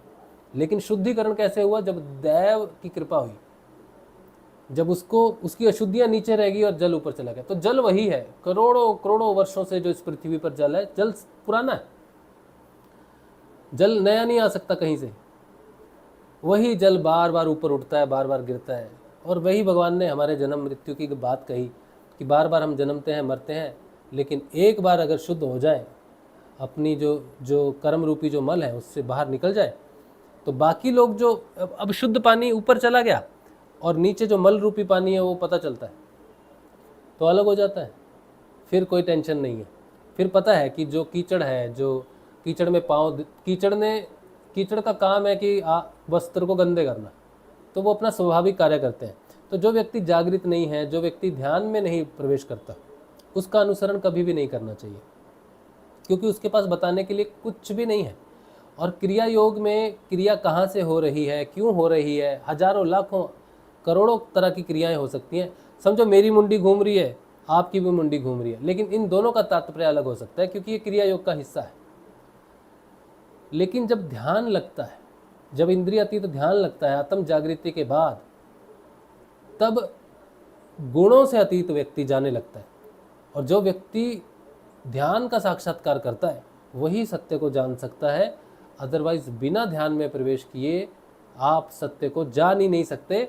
सिर्फ पंच इंद्रियों के माध्यम से सुना हुआ, देखा, स्पर्श किया हुआ ही आपका ज्ञान है। लेकिन जो ध्यान में प्रवेश कर जाता है, फिर उसके अंतःकरण में सत्य स्वरूप प्रकाश, ज्ञान स्वरूप आत्मा का प्रकाश जो है सत्य प्रकट होता है। फिर सत्य जो है वो सूर्य के प्रकाश की तरह उस जल पर पड़ता है और उस जल को खींच कर उसके शुद्ध स्वरूप का ज्ञान करवा देता है। ऐसे ही ज्ञान प्रकट होता है। और आज हम अपने जो सिद्ध योग का जो हमारा परिवार है ना, हम सबसे डिटैच्ड है, हमारा किसी से कोई लेना देना नहीं। सिद्ध योग के जितना भी गुरुदेव के शिष्य हैं, किसी से कोई लेना देना नहीं। सिर्फ वो साधक जो हमसे प्रेम करते, हम भी उनसे प्रेम करते हैं। बाकी हमारा किसी से कितने आए, कितने गए, कौन क्या कर रहा है, हमें इससे कोई फर्क नहीं पड़ता। सिर्फ जो हमसे प्रेम करता है, हम भी उससे प्रेम करते हैं। और जो हमसे प्रेम नहीं करता, चला जाता है, तो हम उसे रोकते नहीं। ना हम किसी को बुलाते हैं, ना किसी को रोकते हैं। जो ठहरते हैं, हमारे साथ बैठते हैं, वही हमारे मित्र हैं। जो चला गया अपनी इच्छा से, जो आया ईश्वर की इच्छा से, है ना। तो जो रुका ईश्वर की इच्छा से, जो आया ईश्वर की इच्छा से, सब उसकी इच्छा से होता है। इसीलिए हम सिद्ध योग के किसी भी व्यक्ति के साथ आसक्त नहीं है। आप भी स्वतंत्र हो हमारी तरफ से, और हम भी स्वतंत्र हैं। जो स्वतंत्रता हम आपको दे रहे हैं, जो नए साधक हैं, जो स्वतंत्रता हम आपको दे रहे हैं, ऐसी स्वतंत्रता हमें उनसे नहीं मिली जो हमसे पहले आए थे। ये बहुत बड़ा पॉइंट मैंने आपको बताया कि अगर कोई एक गुरु भाई भी आपके लिए बहुत उच्च क्वालिटी का हो गया, या बहुत उच्च पद पर बैठ गया, या बड़ा ज्ञानी उसको आपने मान लिया, समझो आपका विकास रुक गया। ये आप लिख के ले लो। अगर आपको किसी को ये भी लगता होगा ना कि हम ध्यान में प्रवेश कर गए, या फिर हमारी ही बात सत्य है, मैंने जो कह दिया वही अटल सत्य है, अगर आप ये मानते हो तो आपका विकास रुक गया, अभी इसी समय रुक गया। ऐसा समय आ सकता है आपके जीवन में जब आपका हमारे साथ वाद विवाद हो जाए, क्योंकि आपको अगर हमारे अंदर से निकलना है तो वाद विवाद बड़ा ज़रूरी होता है। मैंने अपने जीवन में खुद साक्षात्कार किया है। और कई बार आप स्नेह में, प्रेम में इतने अटक जाते हैं, आपको मेरी कोई बात अच्छी नहीं भी लगेगी, फिर भी आप ज़बरदस्ती हाँ में हाँ मिलाओगे। अंदर हाँ हामी नहीं होगी आपके, लेकिन आप ज़बरदस्ती हामी मिलाओगे, और वही आपके रुकावट का सबसे बड़ा कारण है। आपको हमारी कोई बात अच्छी नहीं लगती, आप मुंह पे मारो, ये बात तुमने कही बकवास है, कहो और स्वतंत्र हो जाओ, जाओ आकाश में उड़ो, और असीमित आकाश की ऊंचाई स्वयं देखो, जानो क्या है वो चीज़।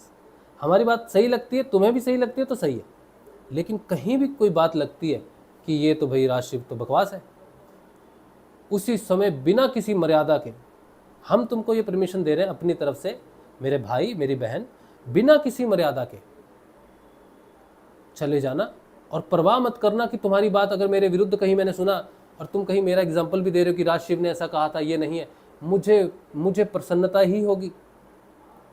मैं कभी तुम पर कोई आरोप नहीं करूंगा कि तुम मेरा नाम लेकर ऐसी बात कर रहे हो। अगर मैंने कही तो कही, नहीं कही तो नहीं कही, कोई बात नहीं, फिर भी आरोप नहीं। लेकिन मुझे इस बात की खुशी होगी कि तुम स्वतंत्र हो। ऐसा नहीं कि तुम मेरी मित्रता में स्वतंत्र नहीं हो, मेरी तरफ से तुम स्वतंत्र हो, लेकिन हम ही फंस जाते हैं कभी कभी। जैसे मैं फंस गया था, मैं तो बहुत जगह फंसा, लेकिन वहां सब से निकलने के लिए हमें तो सत्य ने बचाया सब जगह, और विवाद हुए और हम वहां से छूट गए, निकल गए, स्वतंत्र हो गए। आज हमारे ऊपर कोई छत नहीं है, किसी गुरु भाई का कोई छत नहीं है, ऊपर कोई नहीं है जो हमसे ऊपर है, ना हमसे कोई नीचे है। हम अलग चल रहे हैं, अलग लेन में।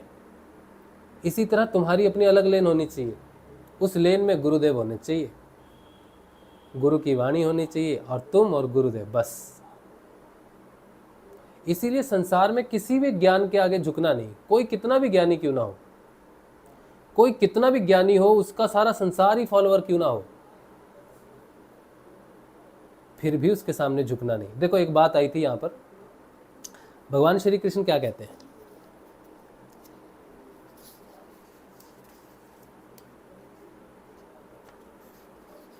हाँ, कहते हैं स्वयं अपने आप को नहीं जान सकता, वह स्वयं अपने आप को नहीं जान सकता, उसे आत्मज्ञान कराने के लिए किसी अन्य सर्वज्ञ की आवश्यकता होती है, गुरु की। बिना गुरु के उजाला नहीं होता, ये लिखा है ना, भगवान ने लिखा ना। कहते हैं उद्धव जी, जिन लोगों ने 26 संख्या स्वीकार की है, वे ऐसा कहते हैं कि जीव अनादि काल से अविद्या से ग्रस्त हो रहा है, वह स्वयं अपने आप को नहीं जान सकता, उसे आत्मज्ञान कराने के लिए किसी अन्य सर्वज्ञ की आवश्यकता होती है। इसलिए प्रकृति के कार्य कारण रूप 24 तत्व, 25 पुरुष और 26वां ईश्वर, इस प्रकार कुल 26 तत्व स्वीकार करने चाहिए। तो ये कुछ ऐसे पुरुष हैं जो मानते हैं कि वो स्वयं नहीं जान सकता, लेकिन भगवान ने क्या कहा, ठीक है, सही है।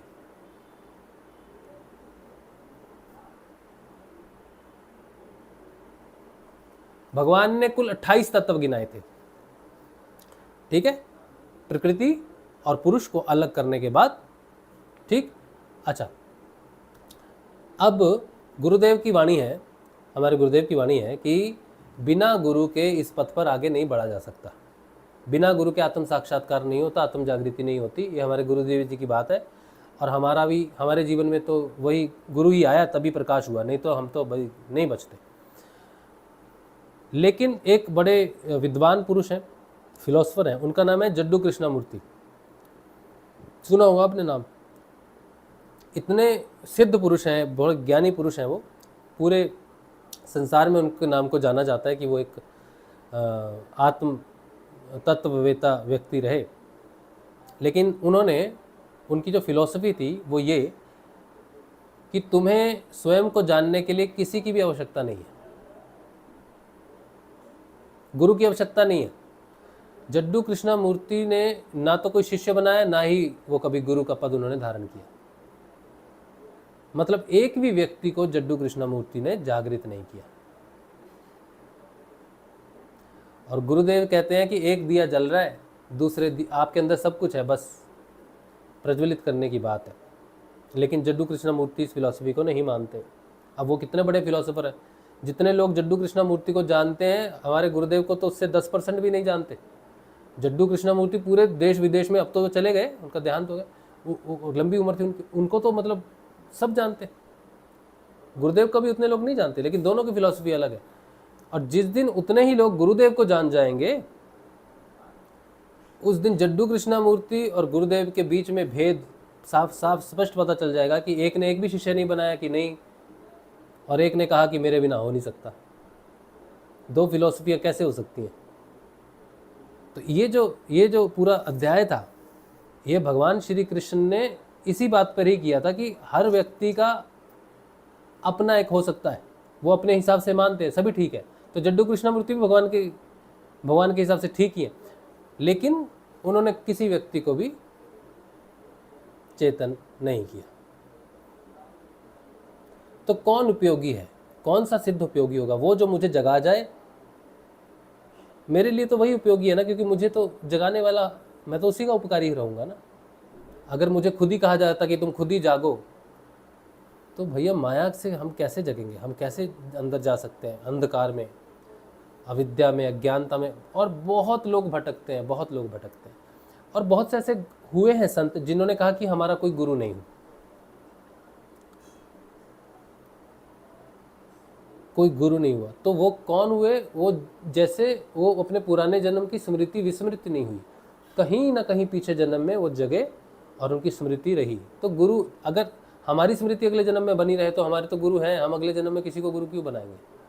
अगर हमारा जन्म होता है तो हमारे तो हो गए, हमारी स्मृति अगर बनती है तो फिर तो हम नहीं बनाएंगे गुरु। तो हम भी कहेंगे भाई हमारा भी ध्यान लग रहा है, हमारा कोई गुरु नहीं बनाया हमने इस जीवन में, लेकिन हमारा तो है पीछे।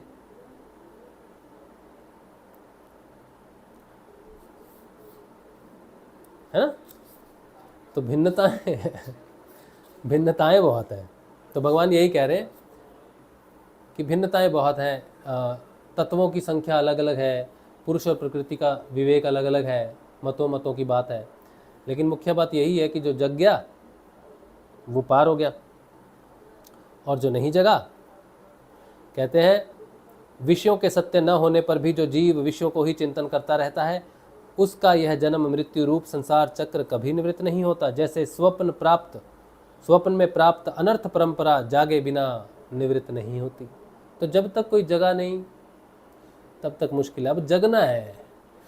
और इसके बारे में एक और घटना है, जो विराट पुरुष है, विराट पुरुष जानते हो? विष्णु भगवान ऐसे सोए बड़े ना, विराट पुरुष। वो विराट पुरुष की रचना हो गई, सब कुछ हो गया, लेकिन वो जगा नहीं। सबसे पहले जब प्रकृति समअवस्था में थी तो अहंकार प्रकट होने के बाद द्वैतवाद से सतोगुण विकृत हुआ, रजोगुण हुआ, तमोगुण विकृत हुआ, तो वो पूरा विराट पुरुष पूरा तैयार हो गया, हाथ पैर सब हो गए, सब देवी देवताओं का अनुष्ठान सब कुछ हो गया, लेकिन वो जग नहीं रहा। देवताओं ने बड़ी कोशिश की, सभी ने कोशिश की कि जगे, लेकिन वो जगा नहीं। फिर क्या हुआ? फिर वो पुरुष, वो जो अजन्मा है, जैसे कृष्ण भगवान कहते हैं ना कि मैं अजन्मा हूं, बस मैं तो लीला के लिए कर रहा हूं जो, तो वो अजन्मा पुरुष उस विराट पुरुष में प्रवेश करता है हृदय से। हृदय गर्भ आता है, पूरा उसका वर्णन आता है, स्वर्ण गर्भ से, हृदय से वो प्रवेश करता है। फिर भगवान कहते हैं यदा यदा ही धर्मस्य ग्लानिर्भवति भारत अभ्युत्थानम धर्मस्य तदात्मानं सृजाम्यहम्, मैं वहां सृजन करता हूँ आत्म स्वरूप में, तब घटना घटती है। तो विराट पुरुष में भगवान का प्रादुर्भाव हुआ हिरण्य गर्भ से उस पुरुष का, तब जाके विराट पुरुष क्रिया में आ गया, तब जाके विराट पुरुष क्रिया में आया, और फिर जो है प्रकृति आगे बढ़ गई, नहीं तो सब कुछ जड़ ही था। तो इसका मतलब है कि विराट पुरुष को भी, हम सब जड़ हैं, जब तक हम जगे नहीं, जड़ है ना। तो हमें जगाने के लिए हमारे हृदय में वो विराट, वो जो पुरुष है, जो कृष्ण है, जो यदा यदा ही धर्मस्य बार बार कह रहा है कि तदात्मानं सृजाम्यहम्, जब तक वो मेरे हृदय से प्रादुर्भाव उसका नहीं होता, वो नहीं मेरे हृदय से प्रकट होता, तब तक मैं मृत ही हूं। और जिसके हृदय में वो जगा उसी को आत्म जागृति कहते हैं, और वो जगा तो तुम पुरुष स्वरूप में प्रकट हो जाओगे। यहीं से ही यात्रा शुरू होती है, आध्यात्मिक यात्रा।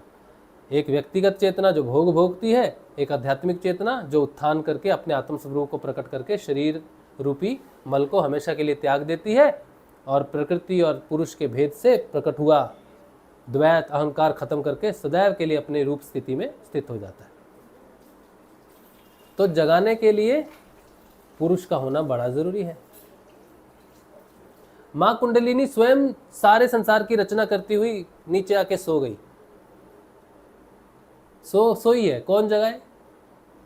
समर्थ सदगुरुदेव जगाए, तब जाके वो यहाँ अपने गंतव्य तक पहुँचे। अगर ज़बरदस्ती जगा दिया तो यहाँ फंसेगी, गले में फंस जाएगी, आज्ञा चक्कर से नीचे कहीं ना कहीं फंस जाएगी, मृत्यु का कारण या पागलपन का कारण बन जाएगी। लेकिन अगर समर्थ सदगुरुदेव वो पुरुष स्वयं आके जगाता है गुरु के रूप में, तब प्रकृति मूलाधार से लेकर सहस्रार तक की यात्रा संपूर्ण करती है और अंत में उसमें लय हो जाती है।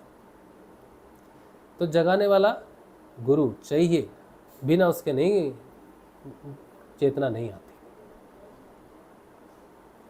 तो हमारी फिलॉसफी तो बिल्कुल वैसी ही है जैसा हमारा साक्षात्कार हुआ, गुरु जी ने जैसा बताया वैसे ही हुआ।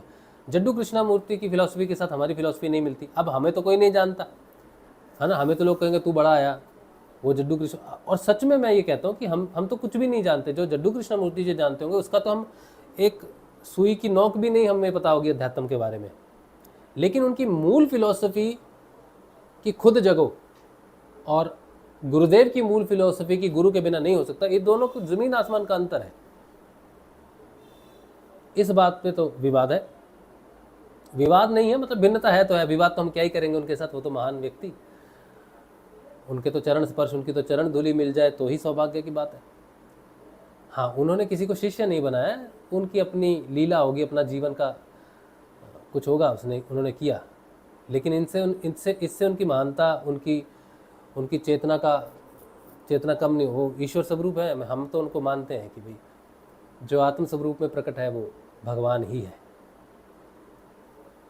चलिए, तो ये आगे का अध्याय है 23वां अध्याय, एक तितिक्षु ब्राह्मण का इतिहास। ये हमें पढ़ना था आज, लेकिन मेरी बातों में ही बातें चली गई, टाइम चला गया। तो जैसी इच्छा भगवान की वैसा ही होता है।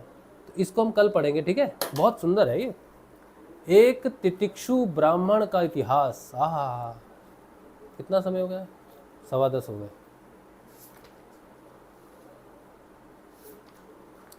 अच्छा, ये अध्याय थोड़ा लंबा चौड़ा भी है तो कल ही पढ़ेंगे इसका। आहा, 24वां अध्याय सांख्य योग। ओहो, क्या ही बात है, क्या कहे, कितना सुंदर है ना, पढ़ने में इतना आनंद है, क्या ही बताएं। चलिए,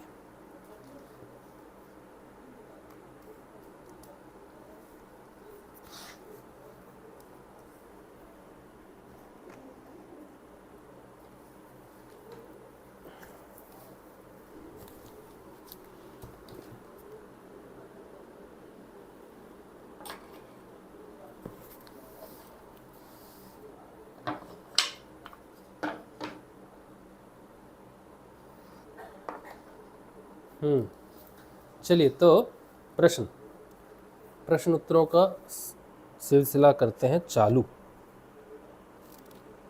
चलिए, जय श्री गुरुदेव जी।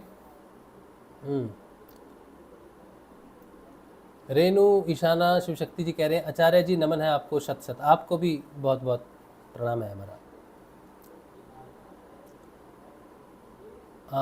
रीना जी कह रही हैं आत्मा ऊर्जा है, इसलिए गुणों का इस पर कोई प्रभाव नहीं पड़ता है। अच्छा, ओ, लेकिन गुण भी तो ऊर्जा है, सतोगुण, तमोगुण, रजोगुण। एक थ्योरी है साइंस में, energy can not be created nor it can be destroyed, है ना। ऊर्जा ना तो बनती है ना बिगड़ती है, बस उसका स्वरूप परिवर्तन होता है। तो गुण भी परिवर्तित होते हैं, तमोगुण रजोगुण में, रजोगुण सतोगुण में, सतोगुण से त्रिगुणातीत। तो गुण भी तो ऊर्जा है? आइंस्टाइन ने जो थ्योरी लिखी E = mc², E ऊर्जा, m मास और c उसकी वेलोसिटी, जो भी उसकी मास का ऊर्जा में कन्वर्जन होना, मैटर का ऊर्जा में बनना, ऊर्जा का मैटर में होना, तो ये कन्वर्जन चलता रहता है। तो ये सारा संसार जो भौतिक जगत है इसे बोलते हैं मैटर। गुरुदेव को इसकी सिद्धि हुई। कृष्ण तत्व जो है, आकाश तत्व जो है, जिससे पंचभूतों की रचना होती है, आकाश तत्व, तो गुरु भगवान को सिद्धि हुई 1984 में। कृष्ण भगवान की सिद्धि हुई उनको। तो गुरुदेव कहते हैं वो सगुण साकार की सिद्धि है। तो जितना कुछ भी मैटर है, सिर्फ हमारी धरती पर नहीं, सूरज भी, चंद्रमा एक मैटर है, एक गैलेक्सी दूसरी गैलेक्सी तीसरा ब्रह्मांड, चौथा ब्रह्मांड, उन सब में जहाँ जहाँ जितना मैटर इस पूरे ब्रह्मांड में आज तक हुआ है, उन सब मैटर की गुरुदेव को सिद्धि हो गई। तो गुरुदेव उस हर मैटर में व्याप्त हो गए। यहाँ से करोड़ों करोड़ों अरबों अरबों अरबों खरबों लाइट ईयर दूर भी कोई गैलेक्सी होगी, वहाँ भी गुरुदेव प्रकट हो सकते हैं, उस मैटर में भी हो सकते हैं। तो ये कृष्ण की सिद्धि। और 1969 1 जनवरी 1969 को गुरुदेव जी को गायत्री की सिद्धि हुई। वो निर्गुण निराकार की सिद्धि, शुद्ध स्वरूप ऊर्जा, प्रकाश गुरुदेव जी को दिखा कि सब कुछ प्रकाश में है। तो गायत्री क्या है? वो सत्व सूर्य क्या सविता देवी का प्रकाश, सविता देव का जो प्रकाश है गायत्री, वो सत्य प्रकाश जिससे सृष्टि की रचना हुई है, सारी की सारी ऊर्जा। तो आत्म स्वरूप जैसे आपने कहा, तो गुरुदेव को ऊर्जा और मैटर, तो गुरुदेव कहते हैं, कोई इसको कह देता है स्पीड, लाइट और स्पीड, शायद एक मिनट, लाइट और वॉइस, सॉरी कोई कह देता है लाइट और वॉइस हो गया आकाश के साथ संबंधित, और लाइट हो गया निर्गुण निराकार के साथ संबंधित। कोई बोल देता है सगुण साकार, निर्गुण निराकार, ठीक। कोई बोल देता है कि माँ और पिता, स्त्री तत्व पुरुष तत्व, तो इस तरह से भिन्नता मानी जाती है। तो दो एक्सट्रीम तत्व है। तो गुरुदेव जी को इन दोनों की सिद्धि हुई। और गुरु जी कहते हैं कि महर्षि अरविंदो के अनुसार किसी मनुष्य को एक ही जन्म में, 2 जन्मों में अलग अलग तो होती है, किसी को आकाश तत्व की सिद्धि होती है कृष्ण की, किसी को गायत्री की सिद्धि हो सकती है, लेकिन अलग अलग जन्म में हुई।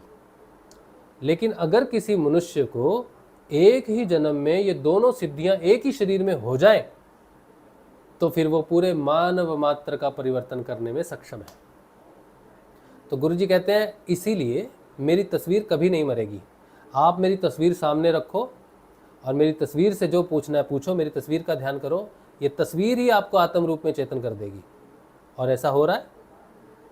हाँ, गुरुदेव जी की तस्वीर से ध्यान लगता है। किसी ने आज मुझसे पूछा था कि गुरुदेव आप बताइए, गुरुदेव क्या शरीर में नहीं है, चले गए हैं? तो हमने उनको फिर बहुत लंबा चौड़ा समझाना पड़ता है। सीधा कह देंगे नहीं है तो वो मायूस हो जाएगा। तो बहुत लंबी चौड़ी फिलॉसफी समझानी पड़ती है कि गुरु जो है बेटा वो शरीर नहीं है, वो तत्व है, और जो चला ही गया, जो शरीर के साथ मर ही जाता है, उसको गुरु मानना ही बेवकूफ़ी है। तो गुरु की जो शिक्षा होती है, जैसे सिखों में है ना, सिखों में जब दशम गुरु आए, गुरु गोविंद सिंह जी, तो उन्होंने कहा मेरे बाद कोई गुरु नहीं आएगा। तो क्या सिखों का क्या उसके बाद कुछ हो ही नहीं सकता, क्योंकि गुरु गोविंद सिंह जी ने कह दिया मेरे बाद कोई गुरु ही नहीं आएगा। लेकिन उन्होंने कहा मेरे बाद गुरु मान्यो ग्रंथ। तो अभी सिखों में जो 11वां गुरु जो माना जाता है वो कौन है? श्री गुरु ग्रंथ साहिब। पहले ग्रंथ साहिब जी के साथ पहले गुरु नहीं लगता था, पहले अलग नाम से बुलाया जाता था। लेकिन जब श्री गुरु गोविंद सिंह जी ने कहा कि मेरे बाद गुरु मान्यो ग्रंथ, तब श्री गुरु ग्रंथ साहिब जो गुरुओं की वाणी है वो ही गुरु के रूप में प्रकट हुई, शब्द स्वरूप। और उसमें जितनी वाणी है वो शब्द स्वरूप आकाश तत्व भगवान श्री कृष्ण के बारे में है। ठीक है। तो गुरुदेव को जो प्रकट हुआ, रामलाल जी स्याग को जो प्रकट हुआ, वो दोनों का प्रकट हुआ, आकाश का भी प्रकट हुआ और लाइट का भी प्रकट हुआ। निर्गुण निराकार की सिद्धि पहले हुई, फिर सगुण साकार की हुई। इससे क्या हुआ कि गुरुदेव जी की तस्वीर कोई कहीं भी बना ले तो वो मैटर जीवित हो जाएगा, उसमें प्राण हो जाएगा। समझ रहे हो क्या बात बोल रहा हूँ मैं? जैसे हम जब माता के गर्भ में होते हैं तो एक पिंड के स्वरूप में होते हैं, जब उसमें प्राण प्रवेश होता है, भगवान आत्म रूप में प्रवेश करते हैं, तब उसमें हलचल होती है। कैसे होती है? क्योंकि उसमें सगुण और निर्गुण दोनों का अंश होता है। इसी तरह से गुरु भगवान की जो तस्वीर है उसको आप मिट्टी पे बना लो, पत्थर पे बना लो, प्लास्टिक पे बना लो, कागज़ पे बना लो, कहीं भी बना लो, उसमें प्राण प्रतिष्ठा हो जाती है। गुरुदेव के करनी भी नहीं पड़ती, गुरुदेव की तस्वीर ही प्राण प्रतिष्ठित है, समझो। तो जैसे ये तस्वीर है मेरे पास, एक ये गुरु जी की तस्वीर है। अब मेरे को ध्यान करना है, किसी नए व्यक्ति को कहना है गुरु जी का ध्यान कर, तस्वीर नहीं है, तो मैं बोलूँगा ये तस्वीर है, यही गुरु है। और गुरु जी की जो वाणी है आकाश रूप में, गुरु जी ने कहा मैंने छोड़ दिया उसको आकाश में, क्योंकि आकाश तत्व तो गुरुदेव के अधीन है ना। तो गुरुदेव ने कहा मेरी वाणी अब आकाश में चली गई, अब तुम जहाँ जहाँ जो कोई भी बोलेगा मैं ही बोलूँगा, तो मंत्र बोल सकते हो। तो वो मंत्र जपना है मन ही मन में, और गुरुदेव जी की तस्वीर का ध्यान करना है, क्योंकि ध्यान क्या है, आत्मा का ध्यान किया जाता है। तुम तो अपनी आत्मा को देख नहीं सकते, तो जो गुरु होता है वो आत्म स्वरूप होता है, इसीलिए शिष्य की आत्मा गुरु माना जाता है, इसीलिए गुरु का ध्यान किया जाता है आज्ञा चक्र पर। ये अंदर जाने का द्वार है, इसे दशम द्वार कहते हैं। और वो शब्द, तो शब्द और ये प्रकाश के रूप में ये तस्वीर, ये दोनों ही आपको सगुण निर्गुण की यात्रा करवाएंगे। ना तो ये सगुण साकार मार्ग है, ना ये अकेला निर्गुण निराकार मार्ग है, ये सगुण और निर्गुण दोनों एक साथ कंप्लीट, इसीलिए इसे पूर्ण योग कहते हैं। ये अंतिम दीक्षा है आपकी, इसके बाद गुरु की आवश्यकता नहीं। और कोई आज से हजारों करोड़ों वर्षों बाद भी पैदा होगा, यही तस्वीर और वही एक मंत्र। और अगर मंत्र नहीं भी हुआ, तस्वीर से ही ध्यान लग जाएगा, और तस्वीर से ही अंतकरण में गुरु भगवान प्रकट हो गए, उसको मंत्र भी कर देंगे। तो गुरु भगवान ने कहा है कि जब तक इस धरती पर आखिरी मनुष्य रहेगा तब तक मेरी तस्वीर रहेगी, मैं रहूँगा। इतनी जबरदस्त फिलॉसफी है, आज तक प्रकट हुई नहीं हुई। तो गुरुदेव ने कहा ये जो विज्ञान मेरे माध्यम से प्रकट हो रहा है, ये विज्ञान आज तक प्रकट नहीं हुआ। ये गुरुदेव जी की वाणी में ये डॉक्यूमेंटेड है। गुरु जी अपने शब्दों में कहते हैं कि ये विज्ञान आज तक प्रकट नहीं हुआ। जितना हम गुरुदेव को जानेंगे, जितना वो हमारे अंदर प्रकट होते जाएंगे, उतनी उनकी वाणी स्वयं आपकी जीवा पर आती जाएगी।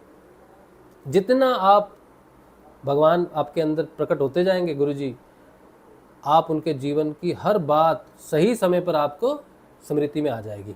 चाहे आप मेरे जैसे कितने भी भुलक्कड़ क्यों ना हो, लेकिन सही समय पर सही बात वो आपकी जीवा पर ला देगा, क्योंकि बोलने वाला गुरु है। मैं बोलता रहूँगा ना, तो बोलता रहूँ, चलता रहेगा काम। तो ये है हमारे गुरु जी। ठीक है, किसी को जानकारी चाहिए हो तो व्हाट्सअप कर दीजिए, हम आपको निःशुल्क सारी जानकारी भेज देंगे, क्योंकि सच्चा गुरु आपसे कुछ भी नहीं लेता। चलिए आगे प्रश्न थे, क्या प्रश्न थे? ठीक, रीना जी कह रहे हैं उन फिल्मों के नाम फिर से लिख कर बताइए, क्योंकि मैं देखना चाहती हूँ। क्यों देखना चाहती हूँ? हैं जो चली गई पिक्चरें चली गई। इंटरनेट पे, यूट्यूब पे मिल जाएगी आपको।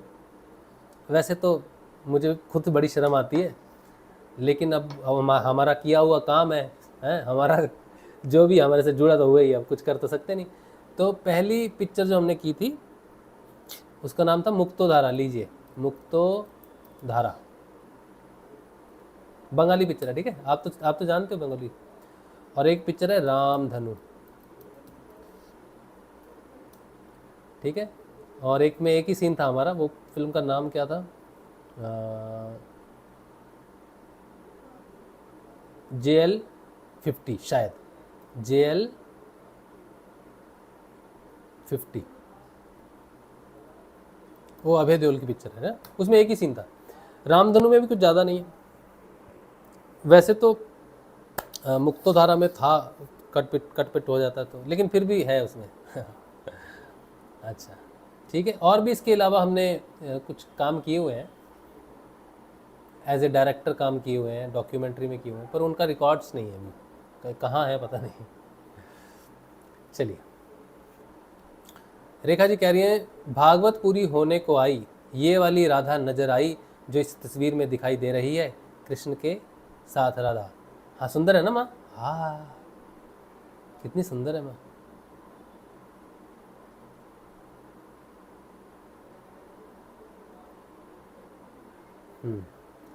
चलिए, रीना जी कह रही है आज का सत्संग सांख्या दर्शन है ऐसा लग रहा है। हाँ ऑलमोस्ट सांख्या जैसा है, लेकिन वो कल परसों, कल अगर हो गया तो कल, नहीं तो परसों आएगा।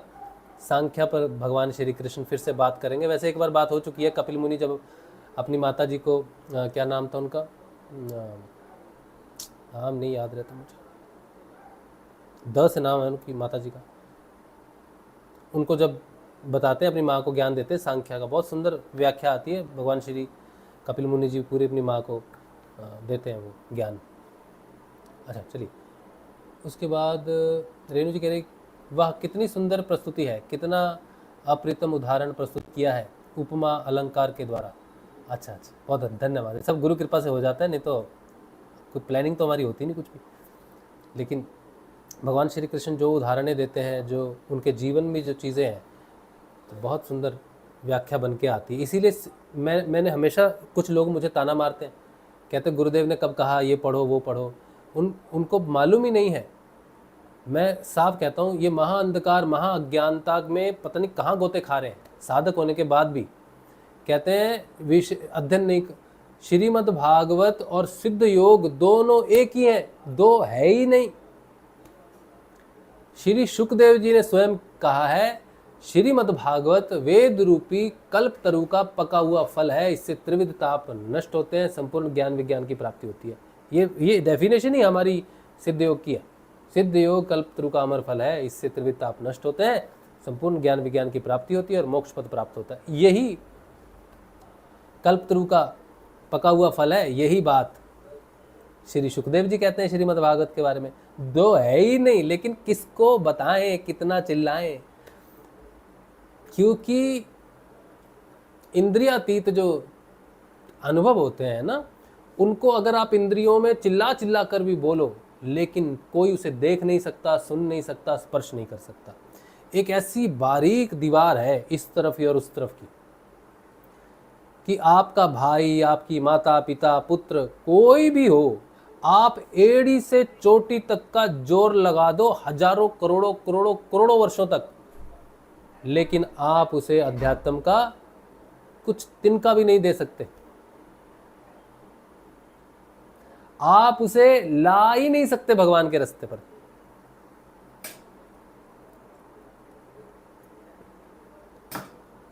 जब भगवान की इच्छा होती है तो पत्थर भी पूजे जाते हैं नहीं तो इंसान भी गटर में गिरते हैं। चलिए आगे चलते हैं। सोनू कह रहे हैं मूलाधार से सहस्रार तक ऊर्जा प्रवाह होता है, ऐसा क्यों? अब ये तो पता नहीं मुझे। सोनू, अब यही बीज है, वो यहीं विराजमान है, और मूलाधार मनुष्य जाति में सबसे नीचे का केंद्र है। ठीक है, पशुओं में जो पक्षी और पशु होते हैं ना, उनमें जैसे हमारा सहस्रार है, उनका जो हाईएस्ट होता है वो मूलाधार, हमारा बेल्ट के नीचे मूलाधार, और उनका जीवन में हाईएस्ट बेल्ट तक ही रहता है, वो ऊपर नहीं उठ सकते, कुंडलिनी जागृत नहीं हो सकती उनमें। तो पुरुष का शुरुआत ही है, सबसे निम्न स्तर जो मनुष्य का है वो कुंडलिनी, वो मूलाधार है। इससे नीचे व्यवहार के रूप में मनुष्य नीचे गिर जाता है ना, तो उसकी शरीर में उसके जीवन में वासनाएं भर जाती हैं, शरीर के प्रति, धन के प्रति। वो अंतिम है मूलाधार, वो बेल्ट से नीचे है। तो कोई व्यक्ति अगर गिरा हुआ है, कहीं किसी को कहे ना कि गिरा हुआ व्यक्ति है, तो वो बेल्ट से नीचे गिरा हुआ है, गुप्त अंग जहाँ पर है वहाँ पर गिरा हुआ है वो, लेकिन फिर भी वो मूलाधार में ही है। उससे नीचे गिरने की उसके पास जगह नहीं है मनुष्य की। और अगर कोई उठना चाहे तो हाईएस्ट लेवल जहाँ तक उठ सकता है वो है सहस्रार, इस शरीर में रहकर। तो मनुष्य की सबसे आखिरी मनुष्य मूलाधार में मिलेगा, जिसका परिवर्तन करना होगा। इसके बीच में तो हम सभी कहीं ना कहीं फंसे रहते हैं, कोई कहीं कोई कहीं, लेकिन अंतिम मनुष्य जो सबसे नीचे गिरा हुआ होगा, जिसका भगवान को परिवर्तन करना है, वो उनको मूलाधार के अंतिम क्षेत्र में मिलेगा। और कुंडलिनी इसीलिए वहाँ रहती है कि वहाँ से उसको भी उठाया जाए, अंतिम मनुष्य का भी कल्याण किया जा सके। ठीक, और कल्याण के लिए सहस्रार से एक ब्रह्मरंध्र है, वो इस शरीर से मुक्ति, ब्रह्मांड से मुक्त होकर चला जाता है, फिर कभी किसी शरीर में वो नहीं आता। इसीलिए मनुष्य शरीर में वो रास्ता है जो प्रत्येक शरीर से मुक्ति का मार्ग है, सिर्फ मनुष्य शरीर में है। इसीलिए देव हो, कोई भी हो, वो सब मनुष्य शरीर में आना चाहते हैं कि ब्रह्मरंध्र से निकल जाएं तो कभी जन्म ना हो, देव रूप में भी जन्म नहीं होगा, सारा पार कर जाएंगे। इसीलिए यात्रा मूलाधार से सहस्रार तक होती है, दो एक्सट्रीम पॉइंट्स। रेणु जी कह रही हैं, आचार्य जी कितने साधक हैं भिन्न भिन्न गुरुओं के, जो कहते हैं कि उन्हें ध्यान में बहुत कुछ दिखाई देता है, प्रकाश भिन्न भिन्न रंगों में, कभी कहीं का कभी कहाँ कहाँ विचरण करते हैं। कभी शिव मंदिर में पूजा करते हैं और भी जाने क्या क्या। मुझे लगता है कि मेरी चेतना का स्तर और फोकस नहीं है, इसलिए मुझे कुछ नहीं दिखता है। नित्यानंद स्वामी जी यही कहते हैं कि जैसा आपने आपके गुरुदेव के विषय में बताया है। देखिए, जो लोग जो जो देखते हैं क्या है, उसका कोई लाभ नहीं है। आप प्रकृति के रहस्य जान लो, आपको सब सिद्धियां मिल गई, उसका कोई भी लाभ नहीं है एक्चुअली। लाभ तभी है कोई अगर ये सिद्ध कर सके कि वो इंद्रियातीत हो गया। किसी ने हजारों मंदिरों में, बड़े बड़े मंदिरों में गए, हजारों प्रकाश देखे, सूर्य लोक में गया, ये लोक में गया, वो लोक में गया, प्रकृति का रहस्य जान लिया, सब कुछ जान लिया, ध्यान के माध्यम से सब जान लिया, चलो मान लेते हैं, ऐसा संभव तो नहीं है, वैसे कर लिया, लेकिन वो इंद्रियातीत नहीं हुआ और वो ये सिद्ध ना कर सके कि वो इंद्रियातीत है, तो जो कुछ भी उसने देखा वो सब मिट्टी है।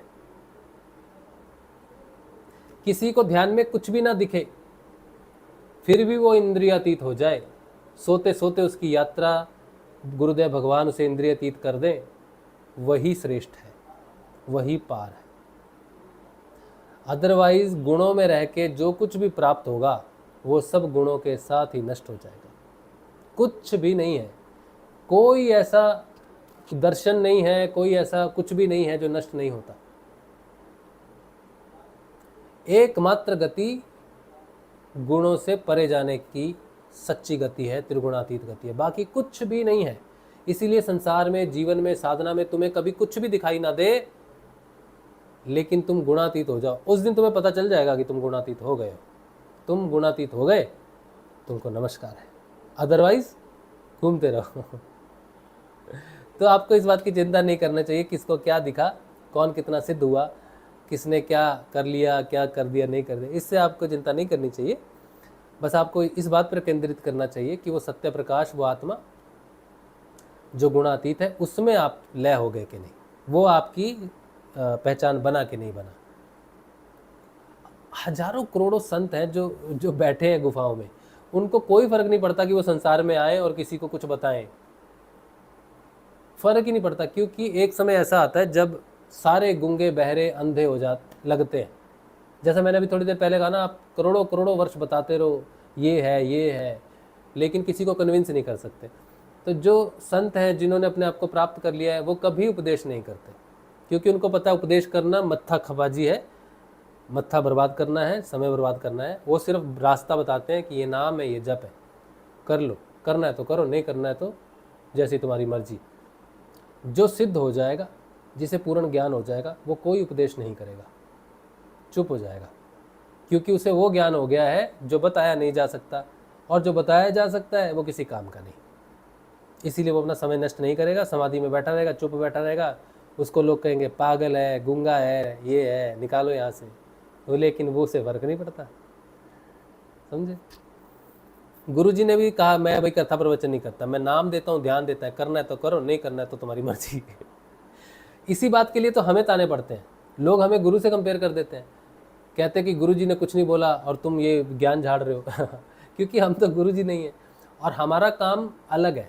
हम किसी को आत्मदान देने के लिए, हमारा विषय आत्मदान नहीं है। हमारा विषय है कि जो आत्मदान प्राप्त करने वाले हैं या जो साधना पथ पर चलने वाले हैं, उनको लंबे रूट पे ना जाना पड़े और सीधे रूट पर जाए, इतना ही हमारा काम है। देना हमने किसी को कुछ नहीं है, बस बताना ही है कि वो गड्ढा है, उधर मत जा, बस इतना ही। ठीक है, तो चिंता नहीं करनी चाहिए, कोई कहीं भी पहुंचे, जाने दो, जाने दो। रीना कह रही है धन्यवाद, धन्यवाद। रेखा पंचाल करी, मैं कहना चाह रही थी इस राधा की व्याख्या नजर नहीं आई, पूरी भागवत खत्म हो। क्या बात कर रहे, ले क्या बात कर रहे, आपने फिर पूरा सुना ही नहीं, आपने सुना ही नहीं। राधा तत्व है। देखो, आपके घर से बाजार, मार्केट है ना, मार्केट है, सब्जी की मार्केट है, तो अब आपको सब्जी लेने जाना, आलू प्याज नहीं खाते होंगे, चलो आलू लेने जाना है आपको, कैसे जाओगे? कैसे जाओगे? आपके घर से जितने भी रास्ते निकलते हैं, जिधर से भी निकलते हैं, पहुंचेंगे कि नहीं पहुंचेंगे, चाहे आकाश मार्ग हो। तो आपको मार्केट तक जाना है, हाँ? वो जो पथ है, वो पथ ही है जो आपको मार्केट तक पहुंचाता है। कृष्ण जो है वो आलू है, सब्जी। मेरा कहने का मतलब है कि आपने तो आलू लेने जाना था ना, तो हमें कृष्ण को लेने जाना है, तो हमारे लिए कृष्ण समझो आलू है। तो जिस पथ से हम आलू लेने जाएंगे वो पथ राधा है। ये जो श्रीमद् भागवत है, ये जो श्रुति है जिसकी मदद से हम जान, और इसमें पूरा वर्णन आया श्रुति का, श्रुति ही राधा है। श्रुति ने पूरा वर्णन किया है कि निर्गुण निराकार तक नहीं पहुंच सकते, रास्ता नहीं है। श्रुति खुद रास्ता है, और ये श्रुति स्वयं कहती है कि मैं ही रास्ता हूं, ठीक। लेकिन मैं रास्ता होने के साथ मैं निर्गुण निराकार तक तो पहुंच नहीं सकती, क्योंकि जो भी व्यक्ति पथ पर चलेगा वो पथ पर ही चल सकता है, निर्गुण निराकार का तो पथ ही नहीं कोई। लेकिन फिर भी श्रुति कहती है, फिर भी मेरी भाषा में, मेरे लिखे हुए शब्दों में, हाँ, जो भगवान की लीलाएं लिखी हुई हैं, उन लीलाओं को कोई पढ़ता रहे। श्रुति के अधीन है सारी व्याख्या भगवान की, भगवान का सारा चरित्र श्रुति में है। तो माँ कहती है कि मेरी श्रुति, मैं श्रुति हूँ, तो मुझ में जो व्याख्या की गई है उस व्याख्या को पढ़ता रहे, लीलाएं पढ़ता रहे, और तू क्या देखेगा कि तू निर्गुण निराकार में लय हो गया। मैं निर्गुण निराकार में जा नहीं सकती, व्याख्या नहीं कर सकती, लेकिन फिर भी मेरे सगुण साकार रूप में जो वो प्रकट होता है शब्द स्वरूप से, उसको कोई पढ़ता रहे, उसकी लीलाओं का गान करता रहे, तो निर्गुण निराकार में जाके लय हो जाता है। ऐसा श्रुति स्वयं कहती है। अब श्रुति जो है ये पथ है। अब एक सेइंग है बहुत, कबीर जी कहते हैं कबीरा धारा अगम की, कबीरा धारा अगम की गुरुदेव दिए बताए। अगम लोक की एक धारा है, रास्ता है, गुरुदेव ने बता दिया। अब उलट जपत ही सदा स्वामी संग मिलाए, तो वो जो धारा है उसको उल्टा कर दो, तो धारा उल्टा राधा। तो राधा मूल रूप से क्या है? एक पथ है। कबीर जी ने सूक्ष्म शब्दों में गुप्त रूप से बता दिया कि धारा जो रास्ता है कृष्ण तक पहुंचने का वो राधा है, और बिना राधा के कृष्ण ना तुम तक पहुंच सकता है, ना तुम कृष्ण तक पहुंच सकते हो। अधूरा है बेचारा, कुछ नहीं कर सकता वो बिना राधा के। राधा शक्ति बिना न कोई श्यामल दर्शन पावे, श्यामल दर्शन पावे। आराधन कर राधे राधे कान्हा भागे आए, श्री राधे गोविंदा मन भजले हरि का प्यारा नाम है। राधा ही है जो मेरे और उसके मिलन को संभव करती है, और हम उसे स्त्री, हर इस संसार में जितनी भी अभिव्यक्तियां हैं वो राधा ही है। मैं भी राधा, मुझे देख लो, क्योंकि मैं एक अभिव्यक्त हूं, मुझ में भी कृष्ण वास करता है, और तुम भी राधा। राधा के बिना कुछ भी नहीं है संसार में। हर मार्ग, हर पत्थर, हर कंकर सिर्फ कृष्ण तक ही पहुंचता है। कोई ऐसा मार्ग नहीं जो कृष्ण तक ना पहुंचता हो। इसीलिए ऐसा कुछ भी संसार में नहीं, ना कोई स्त्री, ना पुरुष, ना किन्नर जो राधा ना हो। राधा ही है, राधा ही है, मां ही है, कुछ और है ही नहीं। वो श्रुति के स्वरूप में अक्षर ब्रह्म को प्रकट करती है, और श्रुति के रूप में अक्षर ब्रह्म को वापस निगल लेती है। इस शास्त्र में एक एक शब्द राधा है, एक एक मात्रा राधा है, एक एक वर्ण राधा है, एक एक व्यंजन राधा है, एक एक बिंदी राधा है। बिना राधा के संभव ही नहीं।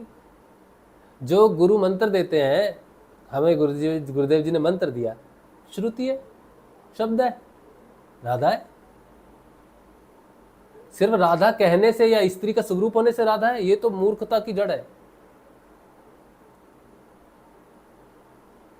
वो शक्ति है, इसीलिए उसको फीमेल के स्वरूप में दर्शाया जाता है। जितनी भी गोपियां हैं समूह राधा है, हर गोपी राधा है। मैं भी गोपी, मैं भी राधा ही हूं, तुम भी गोपी, तुम भी राधा ही हो। तुम तो स्वयं पर प्रश्न चिन्ह लगा रहे हो।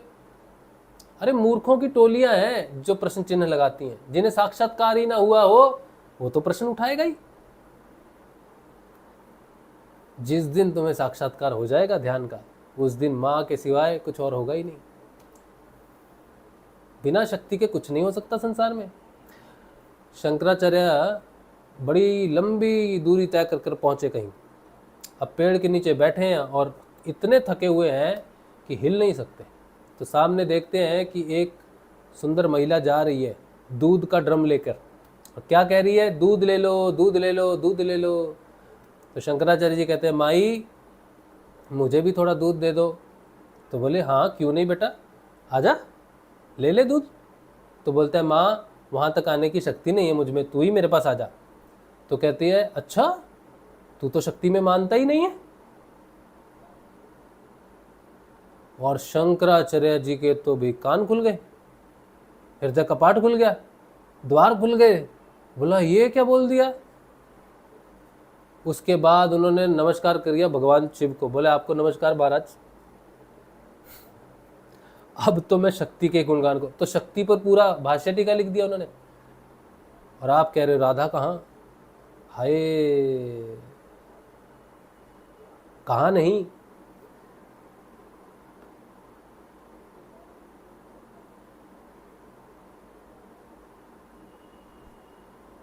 मां के बिना तो कुछ भी नहीं है। हाँ कुछ भी नहीं है। जो रास्ता आपको आपकी आत्मा तक लेके जाएगा वो राधा है, यही उसकी पहचान है। और श्रीमद्भागवत में कोई पूछ ले कि कहाँ है, तो बताना एक एक अक्षर श्रुति राधा है। और एक एकादश स्कंद में श्रुति की व्याख्या आती है, पता नहीं कौन सा चैप्टर है, देख लेना। श्रुति स्वयं बोल रही है कि मैं ही पहुंचाती हूँ कृष्ण तक। स्वयं श्रुति बोल रही है मैं ही पहुंचाती हूँ निर्गुण निराकार तक।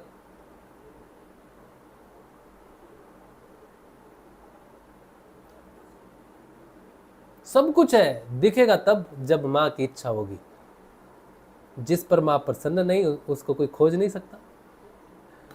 जिस पर उसकी कृपा होती है, जिसके अंदर वो जागृत होती है, वही ढूंढ सकता है मां को। उसके बिना सत्संग संभव नहीं, कीर्तन संभव नहीं, हरि नाम संभव नहीं, श्वास संभव नहीं, जीवन संभव नहीं, कुछ भी संभव नहीं है। माँ ही माँ है, बस माँ ही माँ है। मैं भी वही बात कह रहा हूं कि आप जिनके विचार रख रहे हो ना वो मूर्ख है। आप मूर्खों के विचार क्यों रखोगे। आप अपना विचार रखो, आपका स्वयं का विचार होना चाहिए। वो ढूंढ रहे हो, ढूंढते रहेंगे। हाँ ढूंढते ही रहेंगे। आपको एक और बात बताता हूँ। हमारे गुरुदेव जी रामलाल जी स्याग, उनकी धर्मपत्नी माँ चुन्नी देवी। अब एक पुरुष का अर्धांग होती है उसकी पत्नी। कोई मैं सामान्य पुरुष हूँ तो मेरी पत्नी पूनम ये मेरा अर्धांग है, ठीक है। क्योंकि अग्नि के 7 फेरे लेके ईश्वर को साक्षी मान के हमने अपने ग्रहों को मिक्स कर लिया, समझे। तो हमारा जो भी फल है सामूहिक फल है। जैसे हमारा बेटा हम दोनों का एक समूह के रूप में प्रकट हुआ, यानी कि हमारे एक होने की वो गवाही है, पुत्र पुत्री, ठीक है। अब आप सिद्ध योग में देखोगे ऐसे मंदबुद्धि लोग हैं जो माँ को निरादर करते हैं, अर्धांग नहीं मानते माँ को। माँ को अर्धांग नहीं मानते। तो अगर स्वरूप में आपको सच में राधा देखनी है जीवंत, तो गुरु माँ के दर्शन कर लेना, तो वो जीवंत राधा भी आपको स्त्री स्वरूप में दिख जाएगी। हमने तो उसके भी दर्शन किए हैं। हा। तो हमारे लिए तो वो जीवंत है, अजमेर में है। हमारे गुरुदेव अगर कृष्ण है तो उनका अर्धांग वो माँ वही हमारी राधा है। और प्रकृति के स्वरूप में कभी दर्शन करने हो, प्रकृति स्वरूप में दर्शन करने हो तो श्री माँ जो श्री अरविंदो के साथ थी ना, श्री माँ, अगर साक्षात प्रकृति के स्वरूप को देखना हो, जैसे गाय है, गाय माँ धरती का स्वरूप है, लेकिन अगर प्रकृति का स्वरूप देखना हो कि वो दिखने में कैसी है, तो श्री माँ को देखना। जो जिह्वा पर सरस्वती रूप में वास करती है वो श्री माँ, जो श्रुति के रूप में वास करती है वो गुरु माँ।